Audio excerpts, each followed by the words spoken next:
الحمد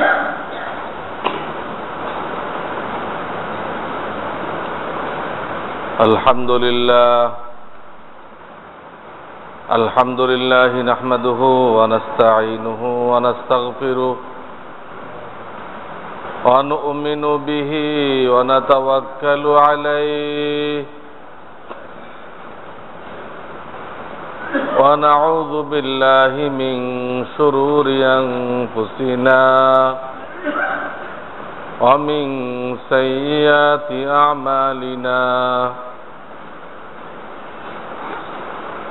من يهده الله فلا مضل له ومن يضلل فلا هادي له ونشهد أن لا إله إلا الله وحده لا شريك له ونشهد أن سيدنا ومولانا محمدا عبده ورسوله صلى الله تعالى عليه وعلى آله وأصحابه وبارك وسلم أما بعد فأعوذ بالله من الشيطان الرجيم بسم الله الرحمن الرحيم ومن أعرض عن ذكري فإن له معيشة ضنكا ونحشره يوم القيامة أعمى قال رب لم حشرتني أعمى وقد كنت بصيرا قال كذلك أتتك آياتنا فنسيتها وكذلك اليوم تنسى وقال رسول الله صلى الله عليه وسلم تركت فيكم أمرين لن تضلوا ما تمسكتم بهما كتاب الله وسنة رسوله صدق الله العلي العظيم وصدق رسوله النبي الكريم ونحن على ذلك من الشاهدين والشاكرين হযরত উলামায়ে কেরাম ও আমার অত্র এলাকার দিনদার ইমানদার নবীজির সুন্নাতের আশিক মুসলমান ভাইয়েরা, আল্লাহ রাব্বুল আলামিন বড় মেহেরবানি করে আমাদেরকে কিছু সময় ফারেক করার তৌফিক দিয়েছেন। আল্লাহর দ্বীনের কথা শোনার জন্য, বলার জন্য কিছু সময় বের করার তৌফিক দিয়েছেন।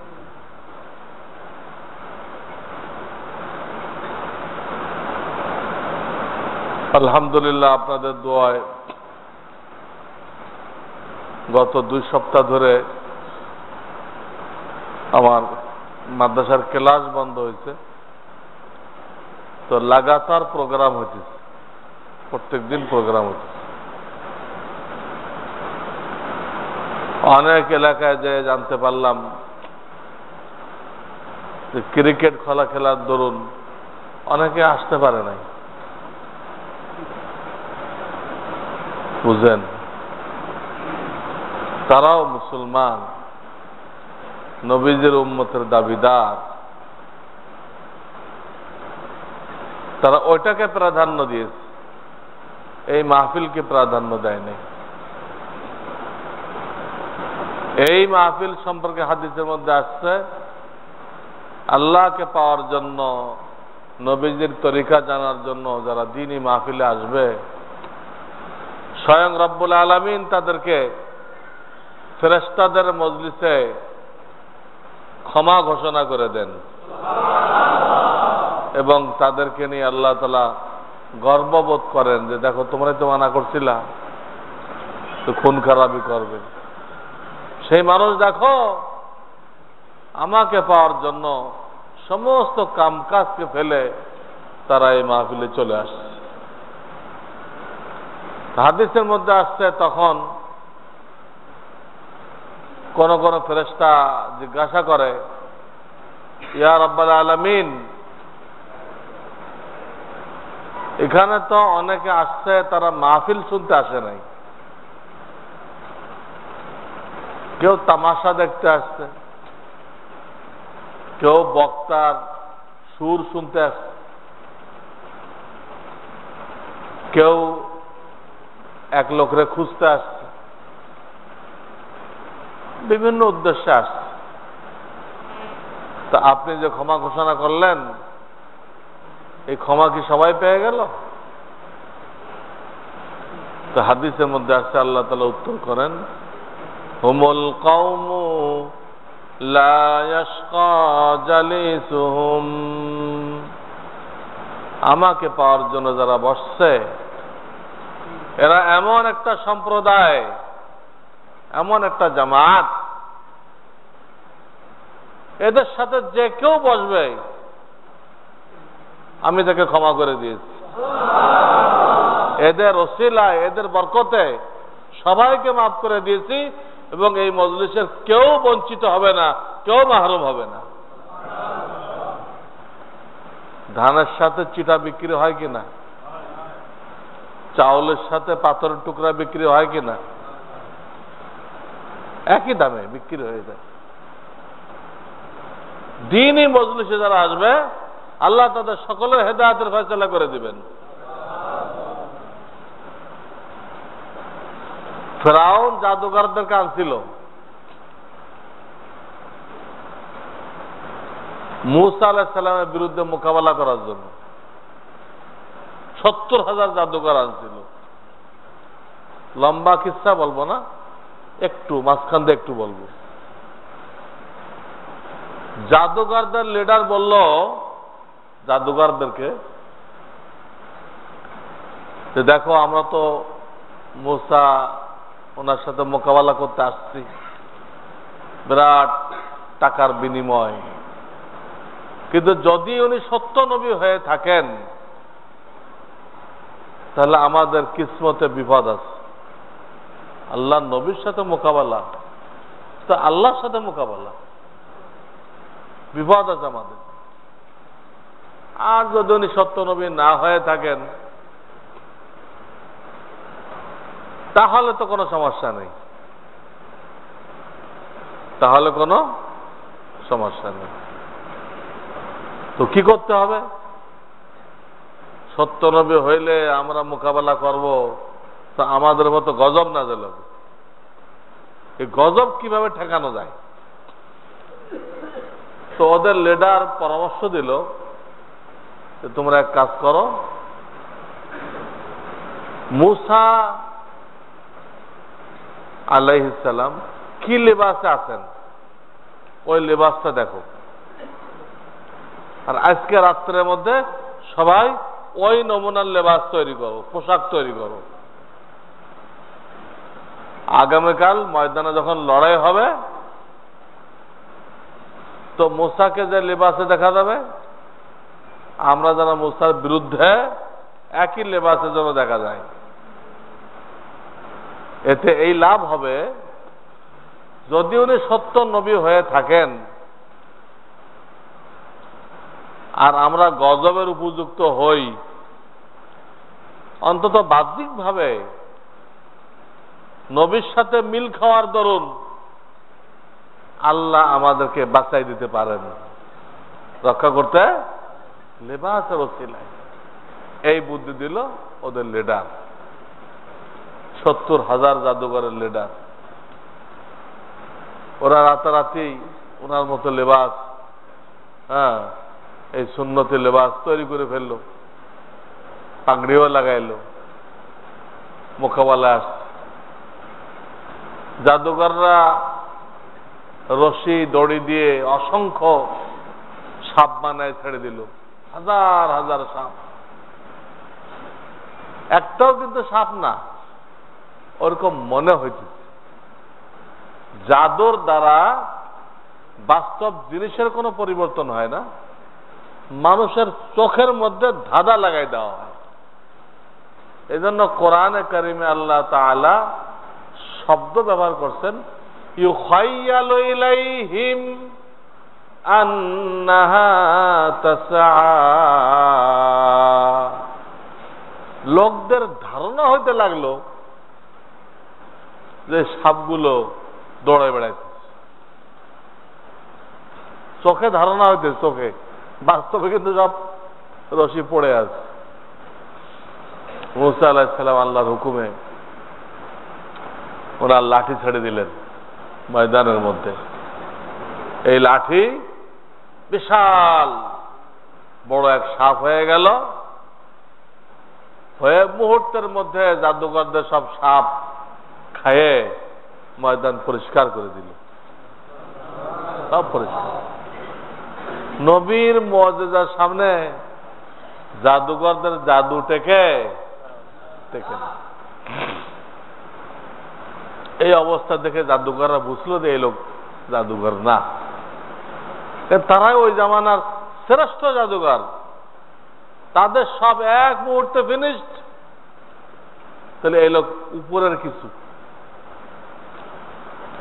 এই জন্য তারা মূসা আলাইহিস সালামের কদমে পড়ল এবং তারা সব মূসা আলাইহিস সালামের ধর্ম গ্রহণ করলো, তারা কালেমা পড়ে নিল, লা ইলাহা ইল্লাল্লাহু মূসা কালিমুল্লাহ পড়ে নিল। ফেরাউন তো খুব ধমকি দিতে লাগলো, তোমাদেরকে ফাঁসি দিব, এই করবো সেই করবো। যা ইচ্ছা করেন, যা ইচ্ছা করেন, আমরা তো মূসা আর হারুনের আল্লাহর উপর ঈমান নিয়ে আসছি। এইখানে আমি যে বিষয়টা বলতে চাই, এই বিষয়টা এতটুকু যে স্বয়ং মূসা আলাইহিস সালাম আশ্চর্য হইলেন যে আমি তো এই জাদুঘরদেরকে আমার ধর্ম কবুল করার জন্য কোনো দাওয়াত দেই নেই, সবেমাত্র মোকাবেলা হইতেছে, ময়দানের ভিতরে দুই পক্ষের লড়াই হইতেছে, তা আমি তো তাদেরকে দাওয়াত দেই নাই। তাহলে কিসের ভিত্তিতে তারা মুসলমান হয়ে গেল, ঈমান আনলো কেমনে? তো মূসা আলাইহিস সালাম আল্লাহর কাছে ফরিয়াদ জানাইলেন যে আল্লাহ, এরা কেমনে হেদায়েত পাইল? তো আল্লাহ তাআলা মূসা আলাইহিস সালামকে অবগত করাইলেন, ওহী পাঠাইলেন, দেখো মূসা, এই লোকগুলো যখন তোমার পোশাক পরিধান করছে, তোমার সাদৃশ্যতা বাহ্যিকভাবে তোমার সুরত ধারণ করছে, তো তুমি আমার প্রিয়। যেই তোমার সুরত ধারণ করে তার জন্য আমার মায়া লাগে। তুমি আমার প্রিয়, তোমার সুরত যেই ধরে সেও আমার কাছে কি হয়, প্রিয় পাত্র হয়ে যায়। তখন এদের জন্য আমার দয়া এসে গেছে, আমি সবগুলোর হেদায়েতের ফয়সালা করে দিচ্ছি। মূসা আলাইহিস সালামের লিবাস পরার দরুন 70,000 জাদুঘর এক মুহূর্তে হেদায়েত পেয়ে গেল। হ্যাঁ, এতটুকু কোরবানির উপরে। সেখানে এতগুলো ভাই, প্রত্যেকের কাম কাজ আছে কম বেশি, এটা কোরবানি করে আল্লাহ আল্লাহ রসুলের মহাব্বতে এখানে আপনারা আসলেন, তা আল্লাহ কি আপনার আমার হেদায়েতের ফয়সালা করবেন না? অবশ্যই করবেন, অবশ্যই করবেন। আর যারা এই ধরনের দিনই মাহফিল গুরুত্ব দেয় না, কেউ ক্রিকেট দেখে, এই করে সেই করে, টেলিভিশন দেখে, তারা হাসরের ময়দানে বড় প্রশ্নের সম্মুখীন হবে। তো তোমাদের কাছে আল্লাহ বলবেন আমার রসুল কি ছিল? রসুল যখন দুনিয়াতে ছিল না, নায়েবে রসুল কি ছিল? সব কথা তোমাদেরকে বলে দিচ্ছিল। তোমরা কেন সেই মজলিসে ছিল না? কেন তাদের কথাগুলো শোনো নাই? যাও, আজকে দোজখে যাও। আলাম ইয়াতিকুম রুসুলুম মিনকুম ইয়াতলুনা আলাইকুম আয়াতি রাব্বিকুম। এই জাহান্নামীরা, তোমাদের এলাকায় আমার রসুল না থাকতে নায়েবে রসুল আসে নাই? কোথায় ছিল তুমি? কেন তাদের কথা শোনো নাই? কেন মানো নাই? যাও। এই আয়াতটা কোরআন শরীফে কয়েক জায়গা আছে। জাহান্নামীরা যখন জাহান্নামে যাবে, তো এই কথাটা পথে তাদেরকে জিজ্ঞেস করা হবে, তোমাদের কাছে, তোমাদের এলাকায় আমার নায়েব রসুল কি যায় নাই? তোমরা কোথায় ছিল? কেন আসো নাই? তাদের কথা কেন শোনো নাই? এই জন্য অনেক সময় আমরা বিভিন্ন হাবি জাবি এগুলোকে প্রাধান্য দেই। এটা খুব রিস্কি ব্যাপার। এই জন্য রিস্কি ব্যাপার যে আমরা যখন কালেমা পড়েছি, লা ইলাহা ইল্লাল্লাহু মুহাম্মাদুর রাসূলুল্লাহ সাল্লাল্লাহু আলাইহি ওয়াসাল্লাম, তখনই আল্লাহ তাআলার সাথে একটা বেচা কেনা হয়ে গেছে। যে কেউ এই কালেমা পড়বে সে আল্লাহ তাআলার সাথে একটা বেচা কেনা করছে। ইন্নাল্লাহা আশতারা মিনাল মুমিনিনা আনফুসাহুম ওয়া আমওয়ালাহুম বিআন্না লাহুমুল জান্নাহ। কি বেচা কেনা? সূরা তাওবার মধ্যে আছে। যখনই কালেমা পড়লেন, সেই আপনি বলে দিলেন আল্লাহ আমার জান মাল আমি তোমাকে দিয়ে দিলাম, আর আল্লাহ বলে দিলেন আমার সন্তুষ্টির স্থল জান্নাত আমি তোমাকে দিয়ে দিলাম। আমরা জানমাল দিলাম, মূলত জানমাল কিন্তু আমাদের না, আল্লাহর দেওয়া। কার? আল্লাহর দেওয়া। কিন্তু আল্লাহ তাআলা কিছুক্ষণের জন্য আমাদেরকে বলে ধরে নিয়েছেন। আসলে কি আমরা মালিক? হ্যাঁ, সবকিছুর আসল মালিককে? হ্যাঁ, লিল্লাহি মা ফিস সামাওয়াতি ওয়া মা ফিল আরদ। আসল মালিকানা আল্লাহ।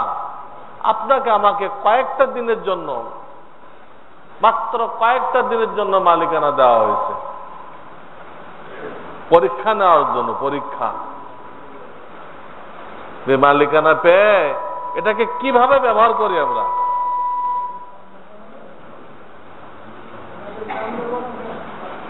কিভাবে ব্যবহার করি এটা আল্লাহ দেখতে চান।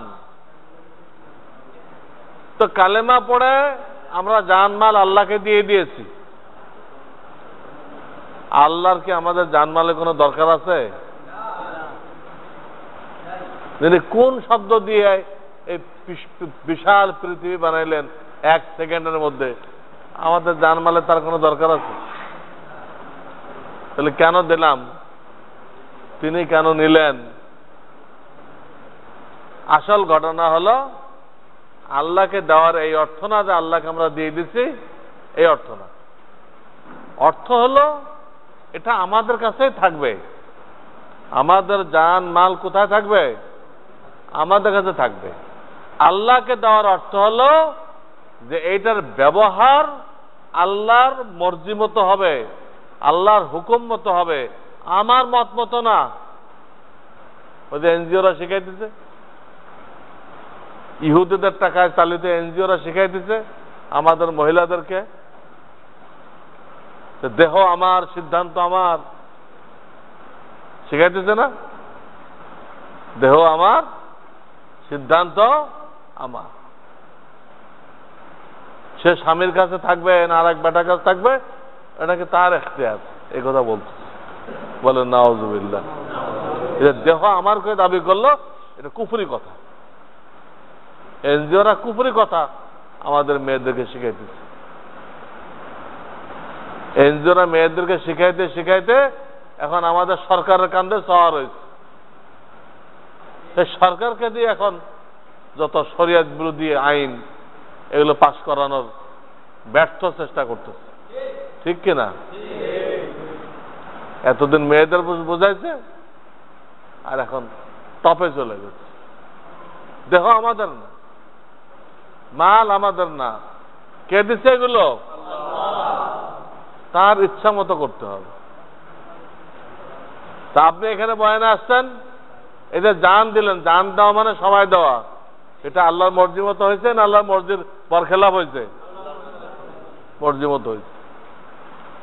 কিন্তু যে খেলা রেখে আসতে পারলো না, টেলিভিশন রেখে আসতে পারলো না, দোকান রেখে আসতে পারলো না,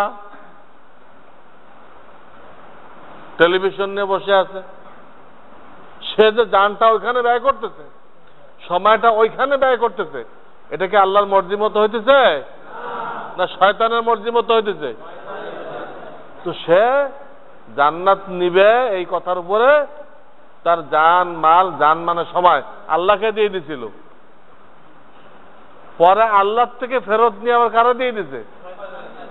শয়তানকে দিয়ে দিছে।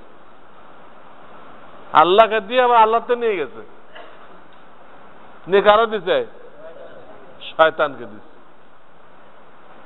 এই লোকগুলো হাসরের ময়দানে জান্নাত চাইলে আর হাউজে কাউসার চাইলে কি আল্লাহ পাবে? এটা তো তুমি তোমার হায়াতকে ব্যয় করলে আল্লাহর দুশ্মনের কথা অনুযায়ী, আল্লাহ রাসূলের কথা অনুযায়ী তোমার জান মাল ব্যয় করো নাই, তাহলে আল্লাহর জান্নাত কেন যেতেছ? বাস শয়তানের সাথে, শয়তানের দলভুক্ত হয়ে জাহান্নামে চলে যাও। আল্লাহ আমাদের সকলকে হেফাজত করেন। এই জন্য এখানে আমরা আসতে পারছি, এটা আল্লাহ তাআলার বহুত বড় মেহেরবানি। ইনশাআল্লাহ এটা রেকর্ড হয়ে থাকবে, রেকর্ড হয়ে থাকবে আল্লাহর কাছে যে এই লোকগুলো আল্লাহর মহব্বতে অমুক মসজিদে জমা হয়েছিল, তাদের দুনিয়াবি কোনো উদ্দেশ্য ছিল না, আল্লাহর কাছে রেকর্ড হয়ে থাকবে। এবং ইনশাআল্লাহ এই মাহফিল আমাদের নাজাতের ওসিলা হবে। কিন্তু আমরা এই মাহফিলকে খুব মূল্যায়ন করি। আমি কেন আসছি? আমি আসছি আল্লাহ আমাকে কম বেশি কিছু এলেম দান করছে, ওলামায়ে কেরামকে আল্লাহ এলেম দান করছে। তো আল্লাহ তাআলা ওলামায়ে কেরামকে দায়িত্ব দিয়েছেন, দায়িত্ব দিয়েছেন। একটু আগের একটা আয়াত আপনারা বুঝছেন, একটু আগে একটা আয়াত পড়ছি আমি, জাহান্নামীদেরকে জিজ্ঞেস করা হবে তোমরা আজকে জাহান্নামী কেন হইলা? তোমাদের কাছে আমার রসুল আর নায়েবে রসুল আসে নাই?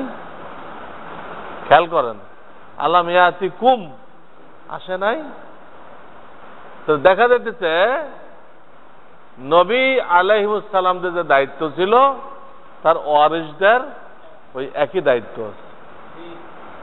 তারা চেম্বারে বসে থাকলে তাদের দায়িত্ব আদায় হবে না, তাদের বিভিন্ন এলাকায় জনগণের কাছে যায়, জনগণকে তাদের আমানত ফেরাই দিতে হবে। জনগণের কিছু আমানত আল্লাহ আমাদের কাছে রাখছেন, ওটা পৌঁছাইতে হবে। কোন আলেমের জন্য চেম্বারে বসে দিনের কাজ করার ইজাজত নেই। শুধু চেম্বারে বসে থাকবে এটা হবে না, তাকে মানুষের দুয়ারে দুয়ারে যাইতে হবে। ইমামদার চেম্বার হলো মসজিদ, উনি মসজিদ নিয়ে জীবন পার করে দিলেন, আর কোনো মহল্লায় গেলেন না, উনি জবাবদিহি করতে পারবেন না। পীর সাহেবদের চেম্বার হলো খানকা, উনি খানকায় জিজ্ঞেস শিখাই শিখাই মারা গেলেন, উনিও জবাবদিহি করতে পারবেন না। মুদাররিসদের চেম্বার হলো মাদ্রাসা, ওনারা মাদ্রাসা খালি ছাত্রও পড়াই দিলেন, জনগণের কাছে গেলেন না, ওনারাও জবাবদিহি করতে পারবেন না। প্রত্যেকের চেম্বারেও দায়িত্ব পালন করবে, আবার জনগণের কাছে যাওয়ার জন্য সময়ও বের করবে। এটা হলো আমাদের দায়িত্ব। এই দায়িত্বের ব্যাপারে আমি দুই একটা আয়াত শোনাইতেছি। ৪র্থ পারা এক আয়াত আল্লাহ বলতেছেন, ইন্নাল্লাহা ইয়ামুরুকুম আন তুআদ্দুল আমানাতি ইলা আহলিহা। হে উলামায়ে কেরাম, আল্লাহ তোমাদেরকে নির্দেশ দিচ্ছেন যে তোমরা আমানত পাওনাদারের কাছে পৌঁছায় দাও। আমানত পাওনাদারের কাছে পৌঁছায় দাও। আমানত কি? পাওনাদারকে ফরজে আইন পরিমাণ এলেম হলো আমানত। এলেমের দুটা স্তর আছে। একটা স্তরের নাম হলো ফরজে আইন, ওটা বাধ্যতামূলক, সকলকে শিখতে হবে, সকলকে শিখতে হবে। এই ব্যাপারে আল্লাহ ছাড় দেবেন না। যদি আপনি বলেন আল্লাহ আমি তো জানতাম না, আপনি বাঁচতে পারবেন না। তোমাকে জানতে কে নিষেধ করেছিল? আল্লাহ বলবেন জানা ফরজ করে দিয়েছিলাম, কেন শেখো নাই? আল্লাহ আমার বাপে শেখায় নাই। আচ্ছা, বাপে শেখায় নাই, তুমি যখন বাপ হয়ে গেলা তখন কি করছো? ছোটকালায় তোমার বাপে শেখায় নাই, তুমি যখন বাপ হয়ে গেলা, কত আলেমের কথা শুনলা, তবলিগলাদের কথা শুনলা, এলেম শিখতে হবে, তখন কি করছো? তখন কি জব? বাপে শেখায় নাই। বাপে না শেখাইলে বড় হয়ে আর শেখার সময় নেই। তুমি বাপ হয়ে কি করছো? কোনো ওজোর চলবে না। ফরজ এলেমটুক শিখতেই হবে। হাসরের ময়দানে 5টা প্রশ্ন করা হবে, তার একটা প্রশ্ন এই, ফরজ এলেমটা শিখছিলে কিনা। এলেমের আর একটা স্তর আছে, এটাকে বলা হয় ফরজে কিফায়া। পুরা কোরআনের হাফেজ হয়ে গেল, মৌলানা হয়ে গেল, মুফতি হয়ে গেল, শাইখুল হাদিস হয়ে গেল, এগুলো হলো ফরজে কিফায়া। সমাজে পর্যাপ্ত মৌলানা মুফতি থাকলে যথেষ্ট। সব মানুষের মৌলানা মুফতি হতে আল্লাহ বলেন নাই। সব মানুষ যদি মৌলানা মুফতি হয় তো বাস চালাইব কে? আলু লাগাইবে কে? হ্যাঁ, রাস্তা বানাইব কে? বিল্ডিং বানাইব কে? দুনিয়া আবাদ করতে হবে না? সবাইকে বলেন নাই। বাস কিছু লোক আলেম হও, গভীর জ্ঞান শিখো। কিছু লোক গভীর জ্ঞান। ফালাউলা নাফারা মিন কুল্লি ফিরকাতিন মিনহুম তাইফা লিয়াতাফাক্কাহু ফিদ্দীন ওয়া লিয়ুনযিরু কওমাহুম ইযা রাজাউ ইলাইহিম লাআল্লাহুম ইয়াহযারুন। এই আয়াতে ফরজে কিফায়ার কথা বলছেন। প্রত্যেক এলাকা থেকে, প্রত্যেক গ্রাম থেকে, প্রত্যেক মহল্লা থেকে কিছু লোক কেন বের হয় না? হয়ে তারা দিনের গভীর জ্ঞান শিখবে, শিখে দেশবাসীকে ওটা শিখাবে। ওটা ফরজে কিফায়া। কিন্তু তলাবুল ইলমে ফারিজাতুন আলা কুল্লি মুসলিম, লিয়াতাফাক্কাহু শব্দ নেই, লিয়াতাফাক্কাহু গভীর জ্ঞান। আর এলম শিখো, এটা মোটা মোটা, 5 ওয়াক্ত নামাজ পড়ো, রোজা রাখো, রিজিক হালাল রাখো, এই মোটা মোটাটার নাম হলো লিয়াতাআল্লামু। তাআল্লামুল ফারাইজ ওয়াল কুরআন ওয়া আল্লিমুহুন নাস। এলম শিখো আর লোকদেরকে শিখাও।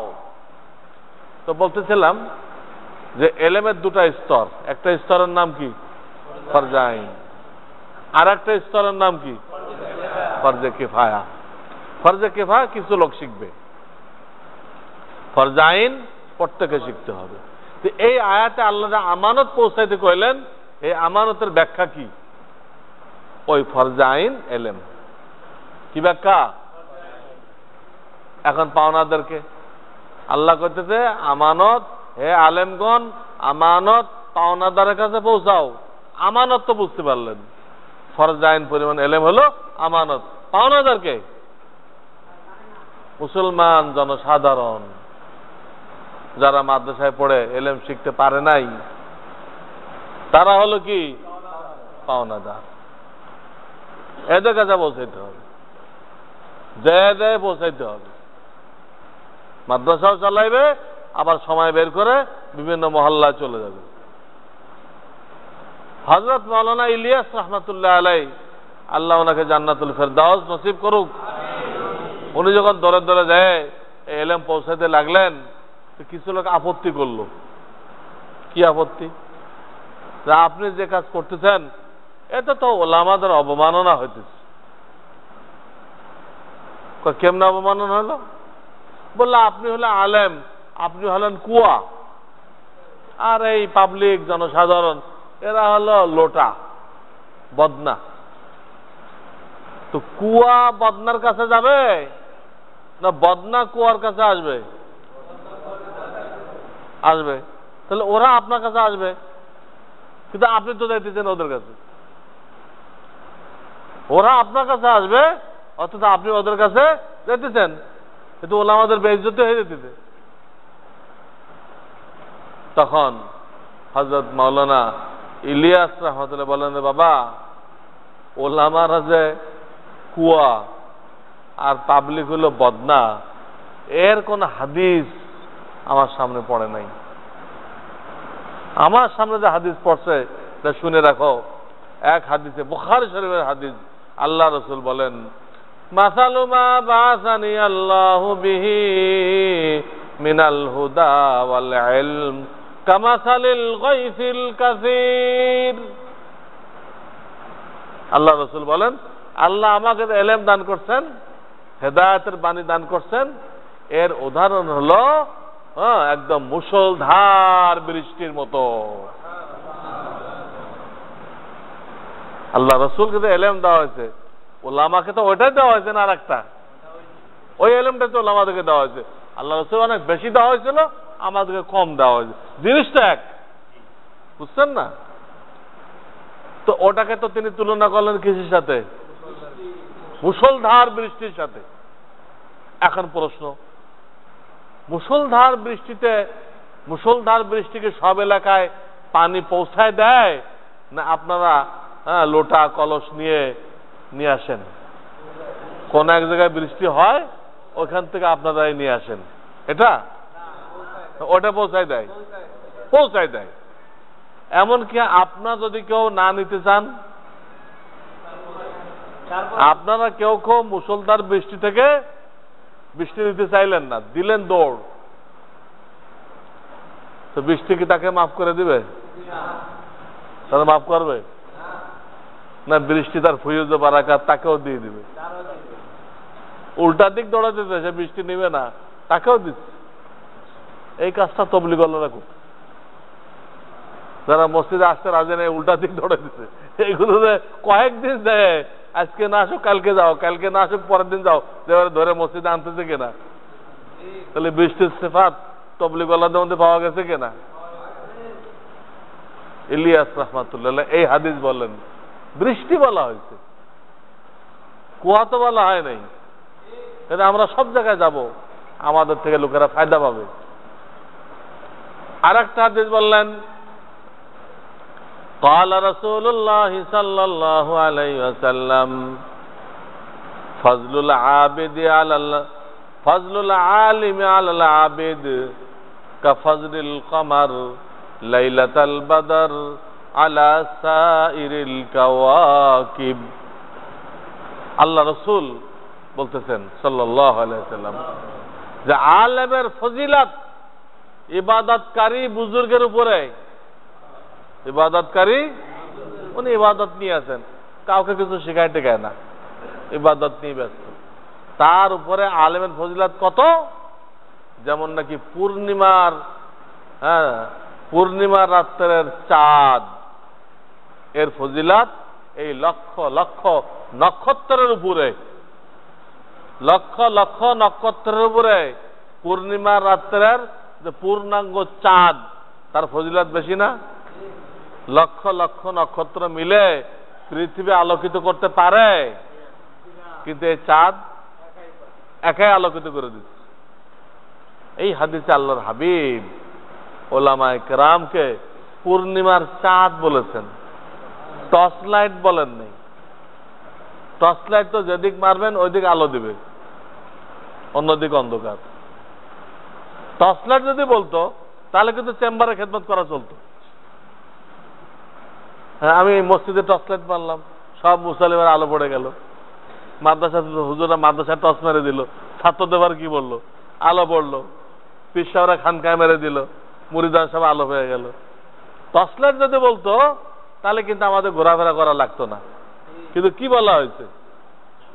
পূর্ণিমার চাঁদ, পূর্ণিমার চাঁদ সকল দিকে আলো দেয়, ডানে বামে সামনে পিছনে যত দিক আছে সব দিকে কি করতে চায়? একটা আলেম, তার ফিউজ ও বারাকাত সব দিকে ছড়াই পড়বে, সব দিকে। যেখানে চাকরি করে এখানে লোকেরা হেদায়েত পেয়ে যাবে, যেখানে তার বাড়ি সেখানে লোকেরা হেদায়েত পাবে, যেখানে তার শ্বশুর বাড়ি সেখানে লোকেরা হেদায়েত পেয়ে যাবে, মোটামুটি যেখানে সে যাবে ওখানে লোকেরা হেদায়েত পেয়ে যাবে। তো চাঁদ, এই জন্য আল্লাহ কোরআনে বলেছেন, আওয়ামান কানা মাইতান ফাআহইয়াইনাহু ওয়াজআলনা লাহু নূরা ইয়ামশি বিহি ফিন্নাস। আমি উলামায়ে কেরামকে এক জবরদস্ত নূর দান করেছি, এই নূর সে বিতরণ করতে থাকবে, যেখানে যাবে সবাইকে তার রঙে রঙিন করে দিবে। সাহাবায়ে কেরাম যেখানে গেছিল ওখানে লোকেরা ওনাদের রঙে রঙিন হয় নাই? চীনে যায় কি চীনের ভাষায় খুতবা দিছিল না আরবিতে খুতবা দিছিল? হ্যাঁ, এখন মডার্ন ইসলাম আলোরা বাংলায় খুতবা দিতে বলে, বাংলায় খুতবা দিতে বলে। জাকির নায়েকও তাই বলতেছে, ইনিও মডার্ন ইসলামকে জিন্দা করার জন্য আসছে। তার ফতোয়া আর মওদুদির ফতোয়া সেম সেম। আমার কাছে জাকির নায়েকের কিতাব আছে, ফতোয়া পড়ে দেখি আর এক মওদুদি পরিষ্কার লিখছে, কোরআন বোঝার জন্য, কোরআনের গভীর জ্ঞান অর্জন করার জন্য আলেম শর্ত না, যে কোনো পাবলিক বুঝবে এটা। এই কথা তো মওদুদিও বলে গেছে, মওদুদিও বলে গেছে। আমার কাছে মাযহাব মানার দরকার নেই, মাযহাব মানার দরকার নেই, এটা বগলে রাখবা, বুখারী শরীফ যথেষ্ট। এইভাবে যা যা কইছে কোনো বেশ কম নেই। তো বলতেছিলাম আল্লাহ কোরআনে কি বলছে, ওলামারা এই এলেমকে বিতরণ করতে থাকবে, সব দিক দিতে থাকবে, সব দিক দিতে থাকবে। আর এক আয়াতে আল্লাহ বলছেন, কি বলছেন? ওয়াইয আখাযাল্লাহু মিসাকাল্লাযীনা উতুল কিতাব লাতুবাইয়িনুন্নাহু লিন-নাস ওয়া লা তাকতুমুনাহু। এ আলেমগণ, তোমরা ওই সময়কে স্মরণ করো, চতুর্থ পারা, ওই সময়কে স্মরণ করো, রুহের জগতে আমি তোমাদের থেকে ওয়াদা নিয়েছিলাম। কালু বালা শোনেন নাই? এই তো সবার থেকে নিছে এটা, এই ওয়াদা সবার থেকে নেওয়ার পরে নবীদের থেকে এটা ভিন্ন ওয়াদা নিছে নবুয়তের দায়িত্ব পালন করার জন্য।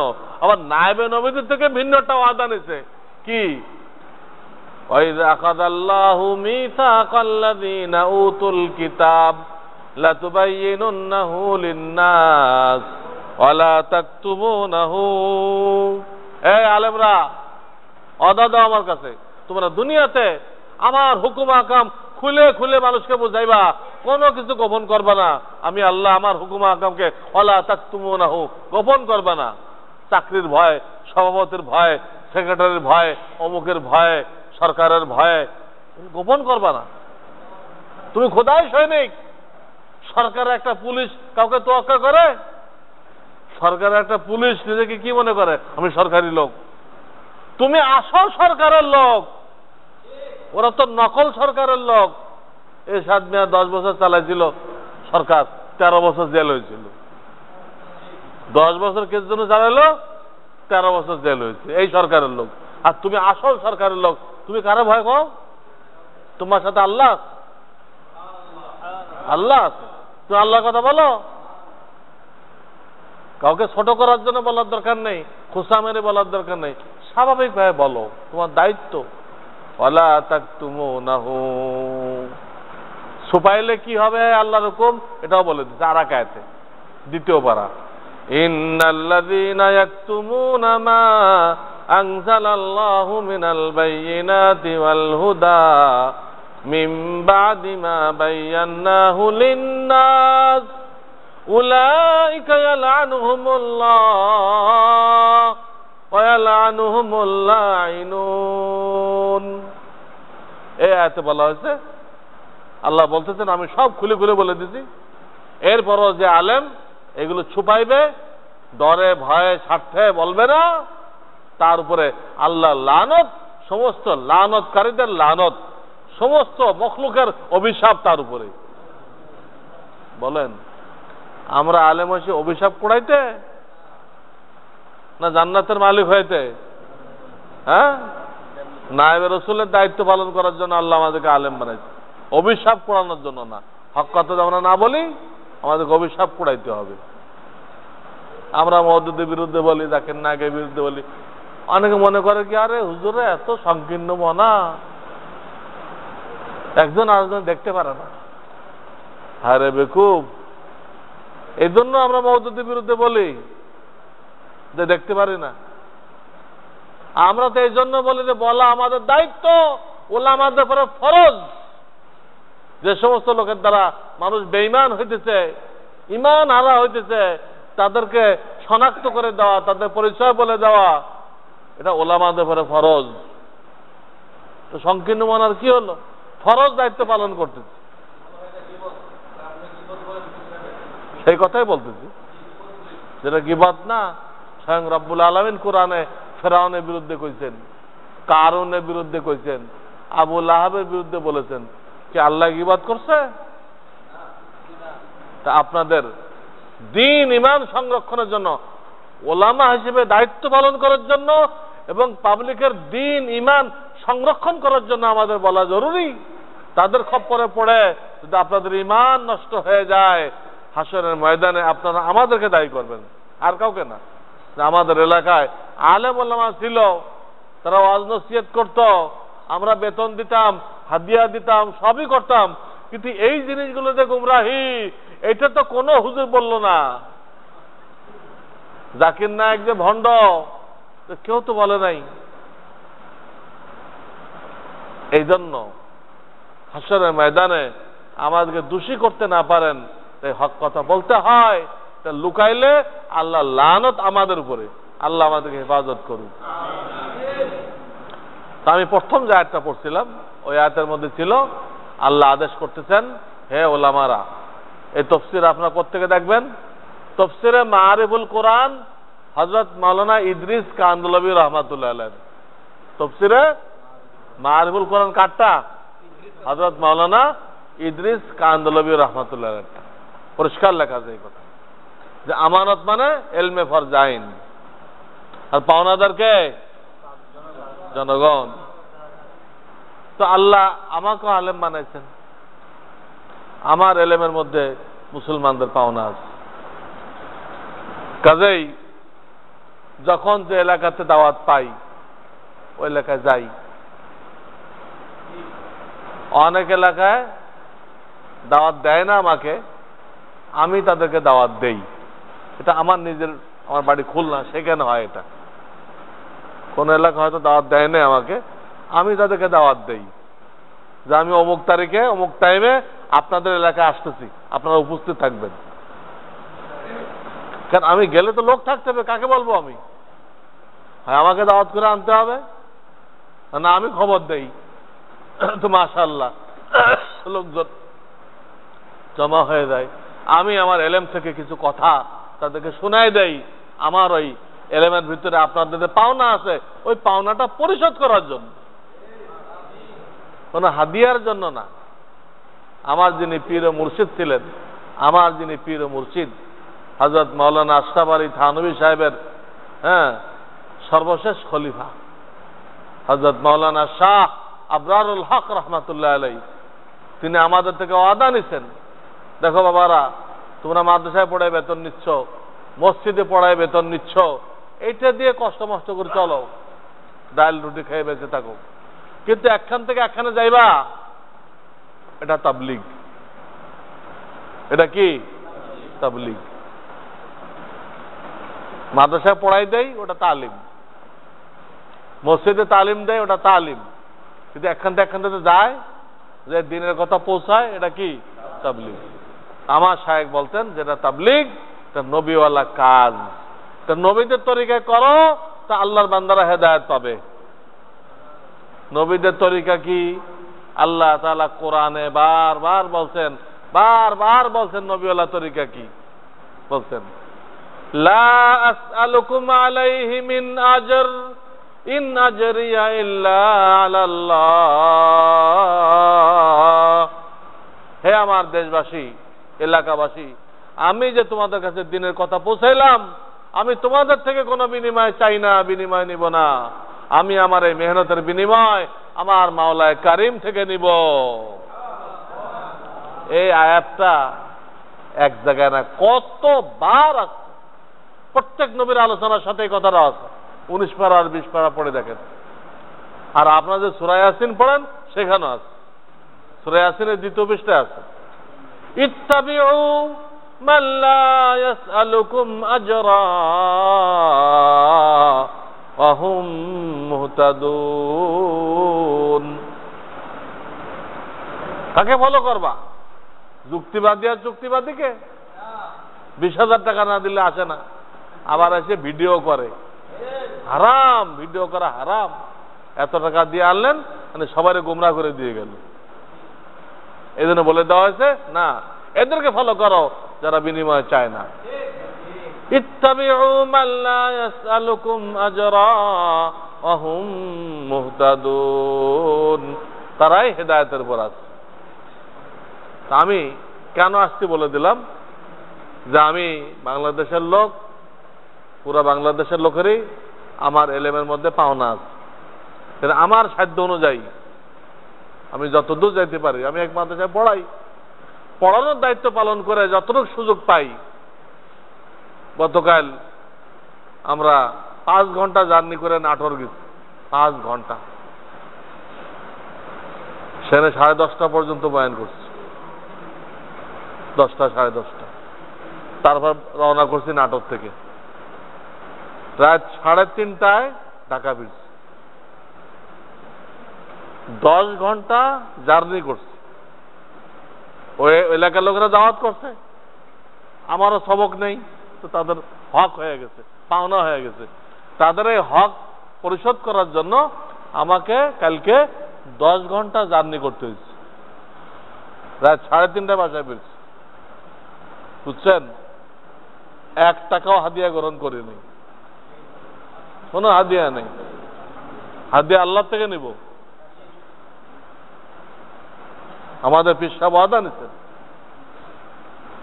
যে তুমি কুরবানি করো, আল্লাহর বান্দাদের দিলের মধ্যে হেদায়েত আসবে। আর তুমি যদি কুরবানি করতে না পারো, তোমার পকেট গরম করো, তো তোমার ওয়াজের দ্বারা আল্লাহর বান্দাদের দিলের মধ্যে ওই তাসিরটা হবে না, ওই তাসির হবে না। এই জন্য পুরা বাংলাদেশ যাইতেছি। আরে নাটক তো কাছে, কিছুদিন আগে গেলাম সেই দিনাজপুর, তেতুলিয়া না কি বলে বর্ডার, তেতুলিয়ায় গেলাম, আরো দূরের সফর। 3 দিন ছিলাম এখানে। 3 দিনে 1 টাকাও পকেটে হাদিয়া আসে নাই। আসে নাই মানে কি, লোকেরা তো দিতে চায়, আমরা নেই। ওলামাদের দায়িত্ব। আমি আয়াত পেশ করলাম, এক জায়গায় তো আছে কুল, অন্যখানে আছে লা আসআলুকুম আলাইহি আজরা, আর একখানে আছে কুল। হে নবী, আপনি জানেন, বলে দেন যে আমি এই দাওয়াতি কাজের কোনো বিনিময় তোমাদের থেকে নিব না, আমি এর বিনিময় রব্বুল আলামিন থেকে নিব। কুল আছে।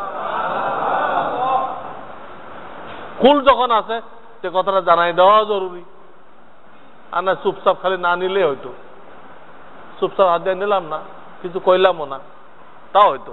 যেহেতু কুল আছে যে তোমার এলাকাবাসীকে জানাই দাও, আমিও জানাই দিই। তো এখন সার কথায় আসি, আল্লাহ তাআলা উলামায়ে কেরামকে দায়িত্ব দিয়েছেন, হ্যাঁ, মাঝে মধ্যে চেম্বার ছাড়ো, বিভিন্ন এলাকায় যাও, আর ফরজাইন এলেম মুসলমান ভাইদের কাছে পৌঁছায় দাও। ফরজাইন এলেম মুসলমান ভাইদের কাছে পৌঁছায় দাও। ফরজাইন এলেম কি? সূরা বাকারা 2য় পারা 177 নম্বর আয়াত। 177 নম্বর আয়াত।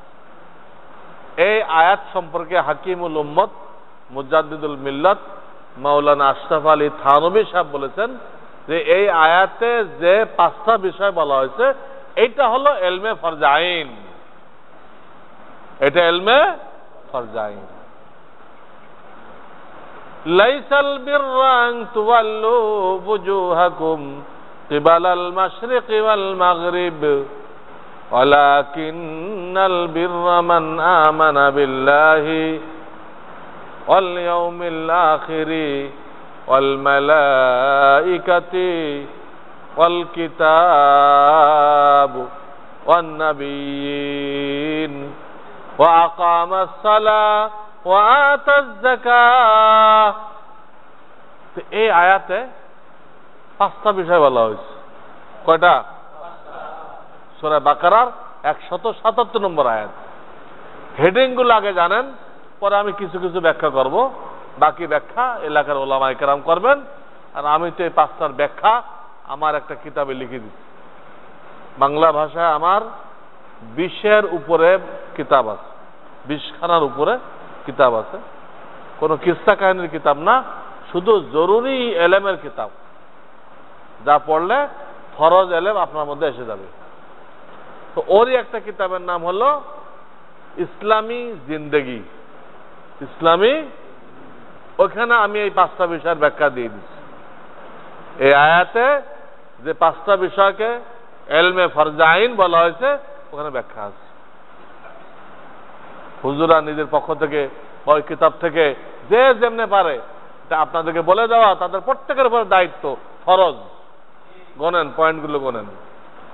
ঈমান শিক্ষা করা 1 নম্বর হয়ে গেল। ইবাদত বন্দেগী সুন্নত মোতাবেক করা,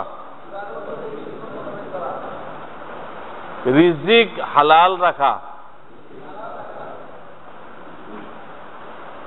বান্দার হক আদায় করা, অর্থাৎ বান্দাকে কোনো কষ্ট না দেওয়া, আত্মশুদ্ধি করা। কটা হয়েছে? অন্তরের 10টা রোগ আছে। এটা হক্কানি আল্লাহওয়ালা যারা, তাদের মজলিসে বসলে ওটা চিকিৎসা হবে। ওটা এই ডাক্তারি কোনো ওষুধ দিয়ে ওটা চিকিৎসা হবে না। অন্তরে কয়টা রোগ আছে? 10টা। ইমাম গাজ্জালী রাহমাতুল্লাহ কিতাব বাংলা হয়ে গেছে, ওই কিতাবের নাম হলো তাবলীগে দ্বীন। এর 2য় অধ্যায় পড়ে দেখেন, ওখানে ওই 10টা রোগের ব্যাখ্যা দেওয়া আছে। আপনি আয়নার মতো বুঝবেন এই 10টা রোগ আপনার ভিতরে আছে কিনা। একা চিকিৎসা করা যাবে না। ওই জাকিম আলেমরা বুঝবে এটা মুতাআদ্দি, আপনারা সাধারণ লোকেরা বুঝবেন না। হ্যাঁ, ক্রিয়া 2 রকম, একটা আছে লাজেম, ওটা একা করা যায়। একটা ক্রিয়া আছে মুতাআদ্দি, এটা একা করা যায় না, 2 জন লাগে। একজন কর্তা লাগে আর একজন কর্ম লাগে। ইউজাক্কিহিম এটা মুতাআদ্দি, একজন মুরিদ লাগবে আর একজন পীর লাগবে। কোন মুরিদ একা ইসলাহ করতে পারবে না। কোন ডাক্তার নিজে নিজের পেট কেটে অপারেশন করতে পারে? আর এক ডাক্তারের কাছে যেতে হয়। কোন ব্যক্তি জাহেরি রোগের থেকে অন্তরের রোগগুলো আরো সিরিয়াস এবং লুকায়িত, এটা তো ধরাই যায় না। নিজেরা খুব ভালো মনে হয়, কিন্তু আল্লাহ আল্লাহর কাছে গেলে এই রোগগুলো ধরা পড়ে। আমার ইদানিং একটা কিতাব বের হয়েছে, এর নামুল হযরত মহিউস সুন্নাহ রাহমাতুল্লাহ আলাইহির দ্বীনি সংস্কার। এই কিতাবে আমি ওই 10টা রোগের বয়ান আছে। এই কিতাব তো দেখে নিতে পারেন। এই 10টা রোগের চিকিৎসা করার নাম হলো আত্মশুদ্ধি। কি নাম? 5টা হয়ে গেছে। হ্যাঁ, 5টা বিষয়ের ইলম অর্জন করা হলো ফরজাইন।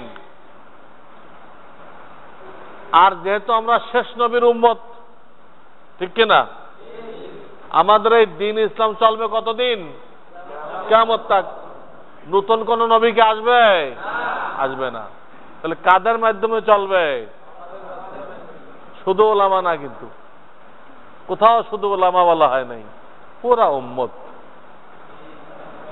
বিদায় হজে বারবার হুজুর বলছেন, ফালিউবাল্লিগিশ শাহিদু মিনকুমুল গায়ব। এই কথা বারবার বলছেন, তোমরা যারা উপস্থিত আছো আমার কথাগুলো অনুপস্থিত লোকদের কাছে পৌঁছায় দাও। অথচ ওখানে প্রায় 100 লক্ষ বা 1,30,000 সাহাবী ছিলেন। উনি কিন্তু এই কথাগুলো বলার সময় আলেম সাহাবীদেরকে বাছনি করে আলাদা এক জায়গায় নেন নাই। আলেম সাহাবী যারা, তাদেরকে বাছনি করেন নাই, সকলকে একই মাজমার মধ্যে দায়িত্ব দিতেন। তোমরা আমার কথা যে যতটুকু শুনছো, আলেমরা বেশি শুনছো, তারা আলেম না তারা কম শুনছো, যে যা শুনছো এটা তোমরা অনুপস্থিত লোকদের কাছে পৌঁছায় দিবা। তো সাহাবা কেরাম পৌঁছায় দেয় নাই? 100 লক্ষ সাহাবীর মধ্যে মক্কা মদিনায় সেরেফ 10,000 সাহাবীর কবর আছে। সেরেফ কত? আর 1,15,000 সাহাবীর কবর দুনিয়াতে ছড়ায় ছিটায় আছে। ওদিকে আটলান্টিক মহাসাগর, পশ্চিম দিকে কত যান? আটলান্টিক মহাসাগর, যেটা পাড়ি দিলে আমেরিকা। এই আটলান্টিক মহাসাগরের কিনারা পর্যন্ত সাহাবীদের কবর আছে। আর পূর্ব দিকে যান, চীন পর্যন্ত সাহাবীদের কি আছে? কবর আছে। রাশিয়াতে যান, মঙ্গোলিয়ার কাছাকাছি মঙ্গোলিয়া, এখানে 2 জন সাহাবীর কবর আছে। সাঈদ ইবনে উসমান, উসমান গনির ছেলে সাঈদ, আর কুসাম ইবনে আব্বাস, আব্বাস রাদিয়াল্লাহু তাআলার ছেলে কুসাম। এই 2 জন মেহনত করে পুরা রাশিয়ার লোকদেরকে মুসলমান বানাই ফেলছিল।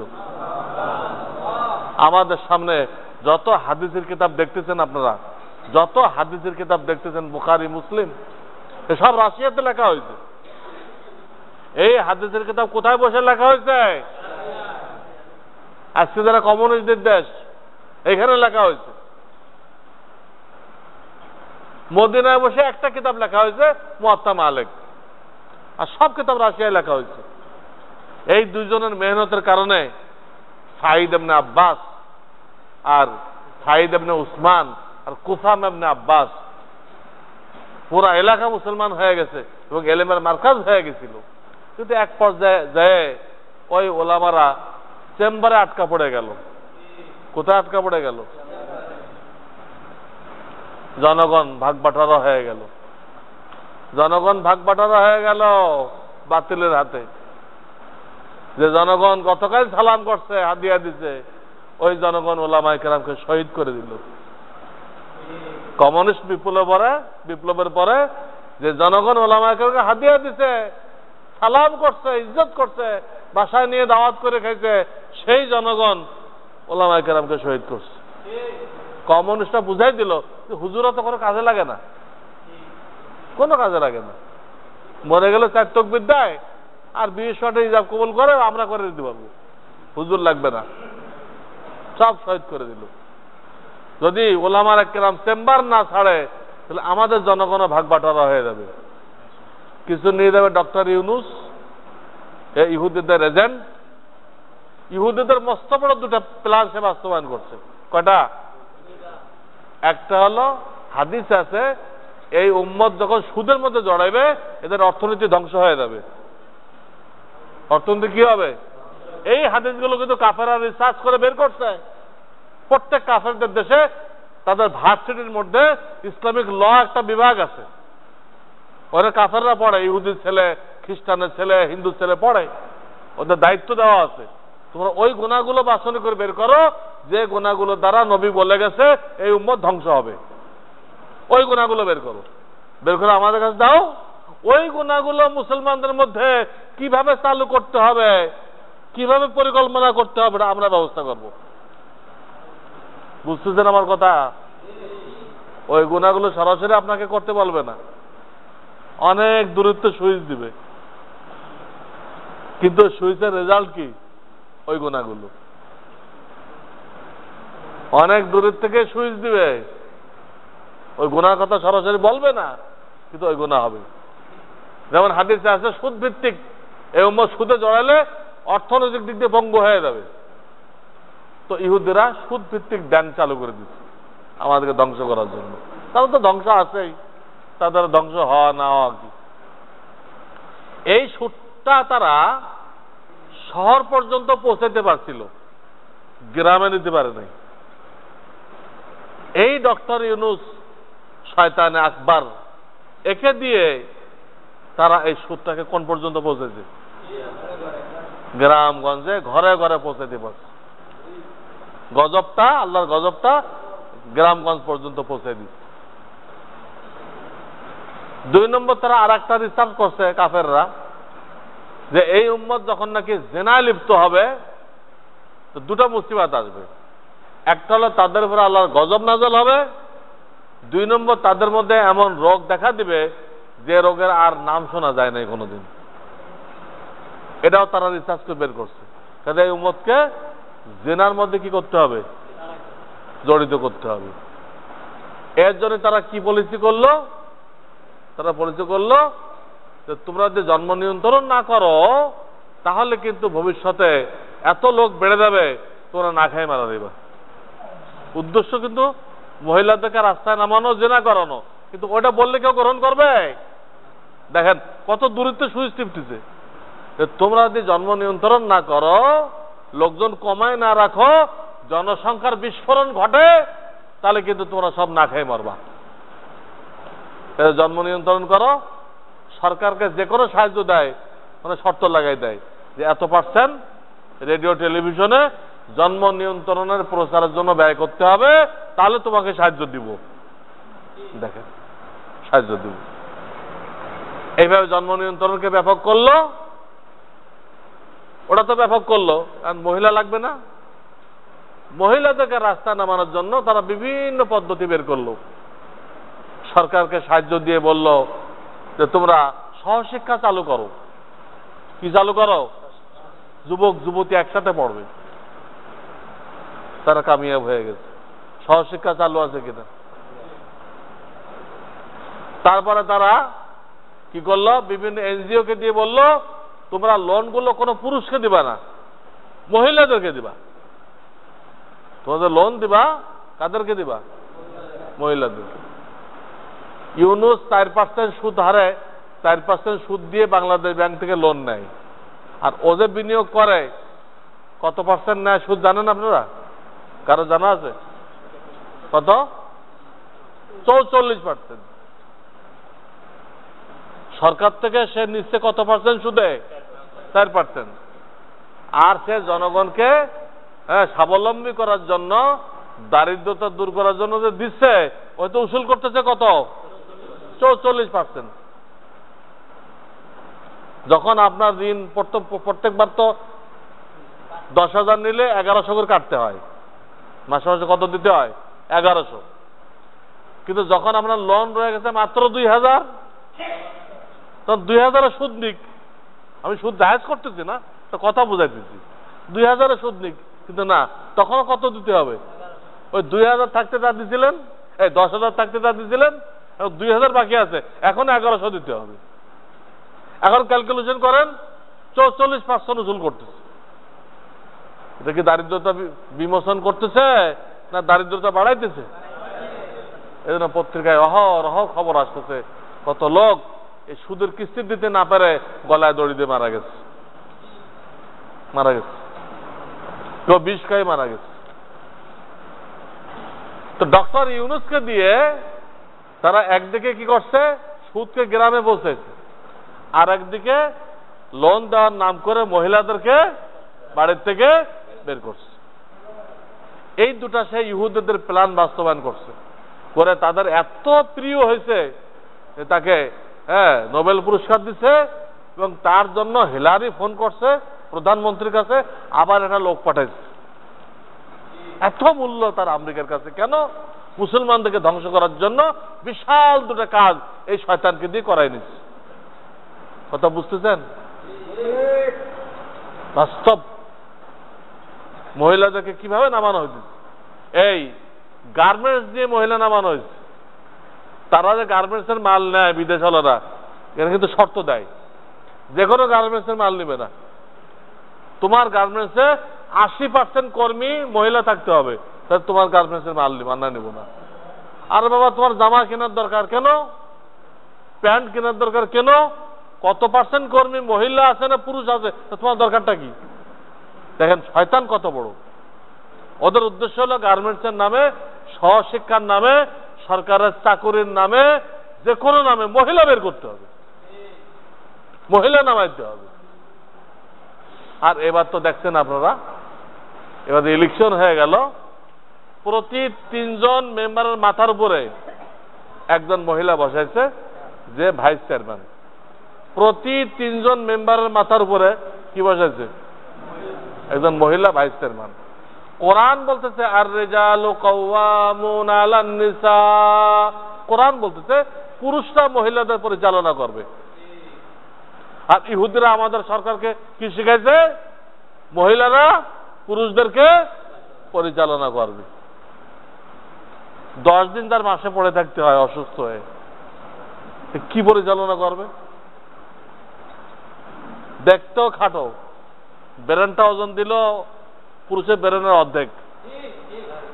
আল্লাহ সব দিক দিয়ে বুঝাই দিছে যে এদের পরিচালনার দায়িত্ব নেই, যোগ্যতা নেই। এরপরও ওই ইহুদিরা ছলে বলে কৌশলে এদেরকে রাস্তায় নামানোর ব্যবস্থা করছে, বিভিন্ন দিক দিয়ে মেয়েদেরকে নামানো হয়েছে। তো একদিকে জন্ম নিয়ন্ত্রণের প্রচার, আর একদিক দিয়ে মহিলাদের সব রাস্তা নামাই দিছে। একটাই বাধা ছিল, জেনা ব্যভিচারের, যে বাচ্চা হইলে কি করবে, ওর জন্য তারা ঘরে ঘরে বডি পৌঁছাই দিচ্ছে, কন্ডম পৌঁছাই দিচ্ছে, দেয় নাই?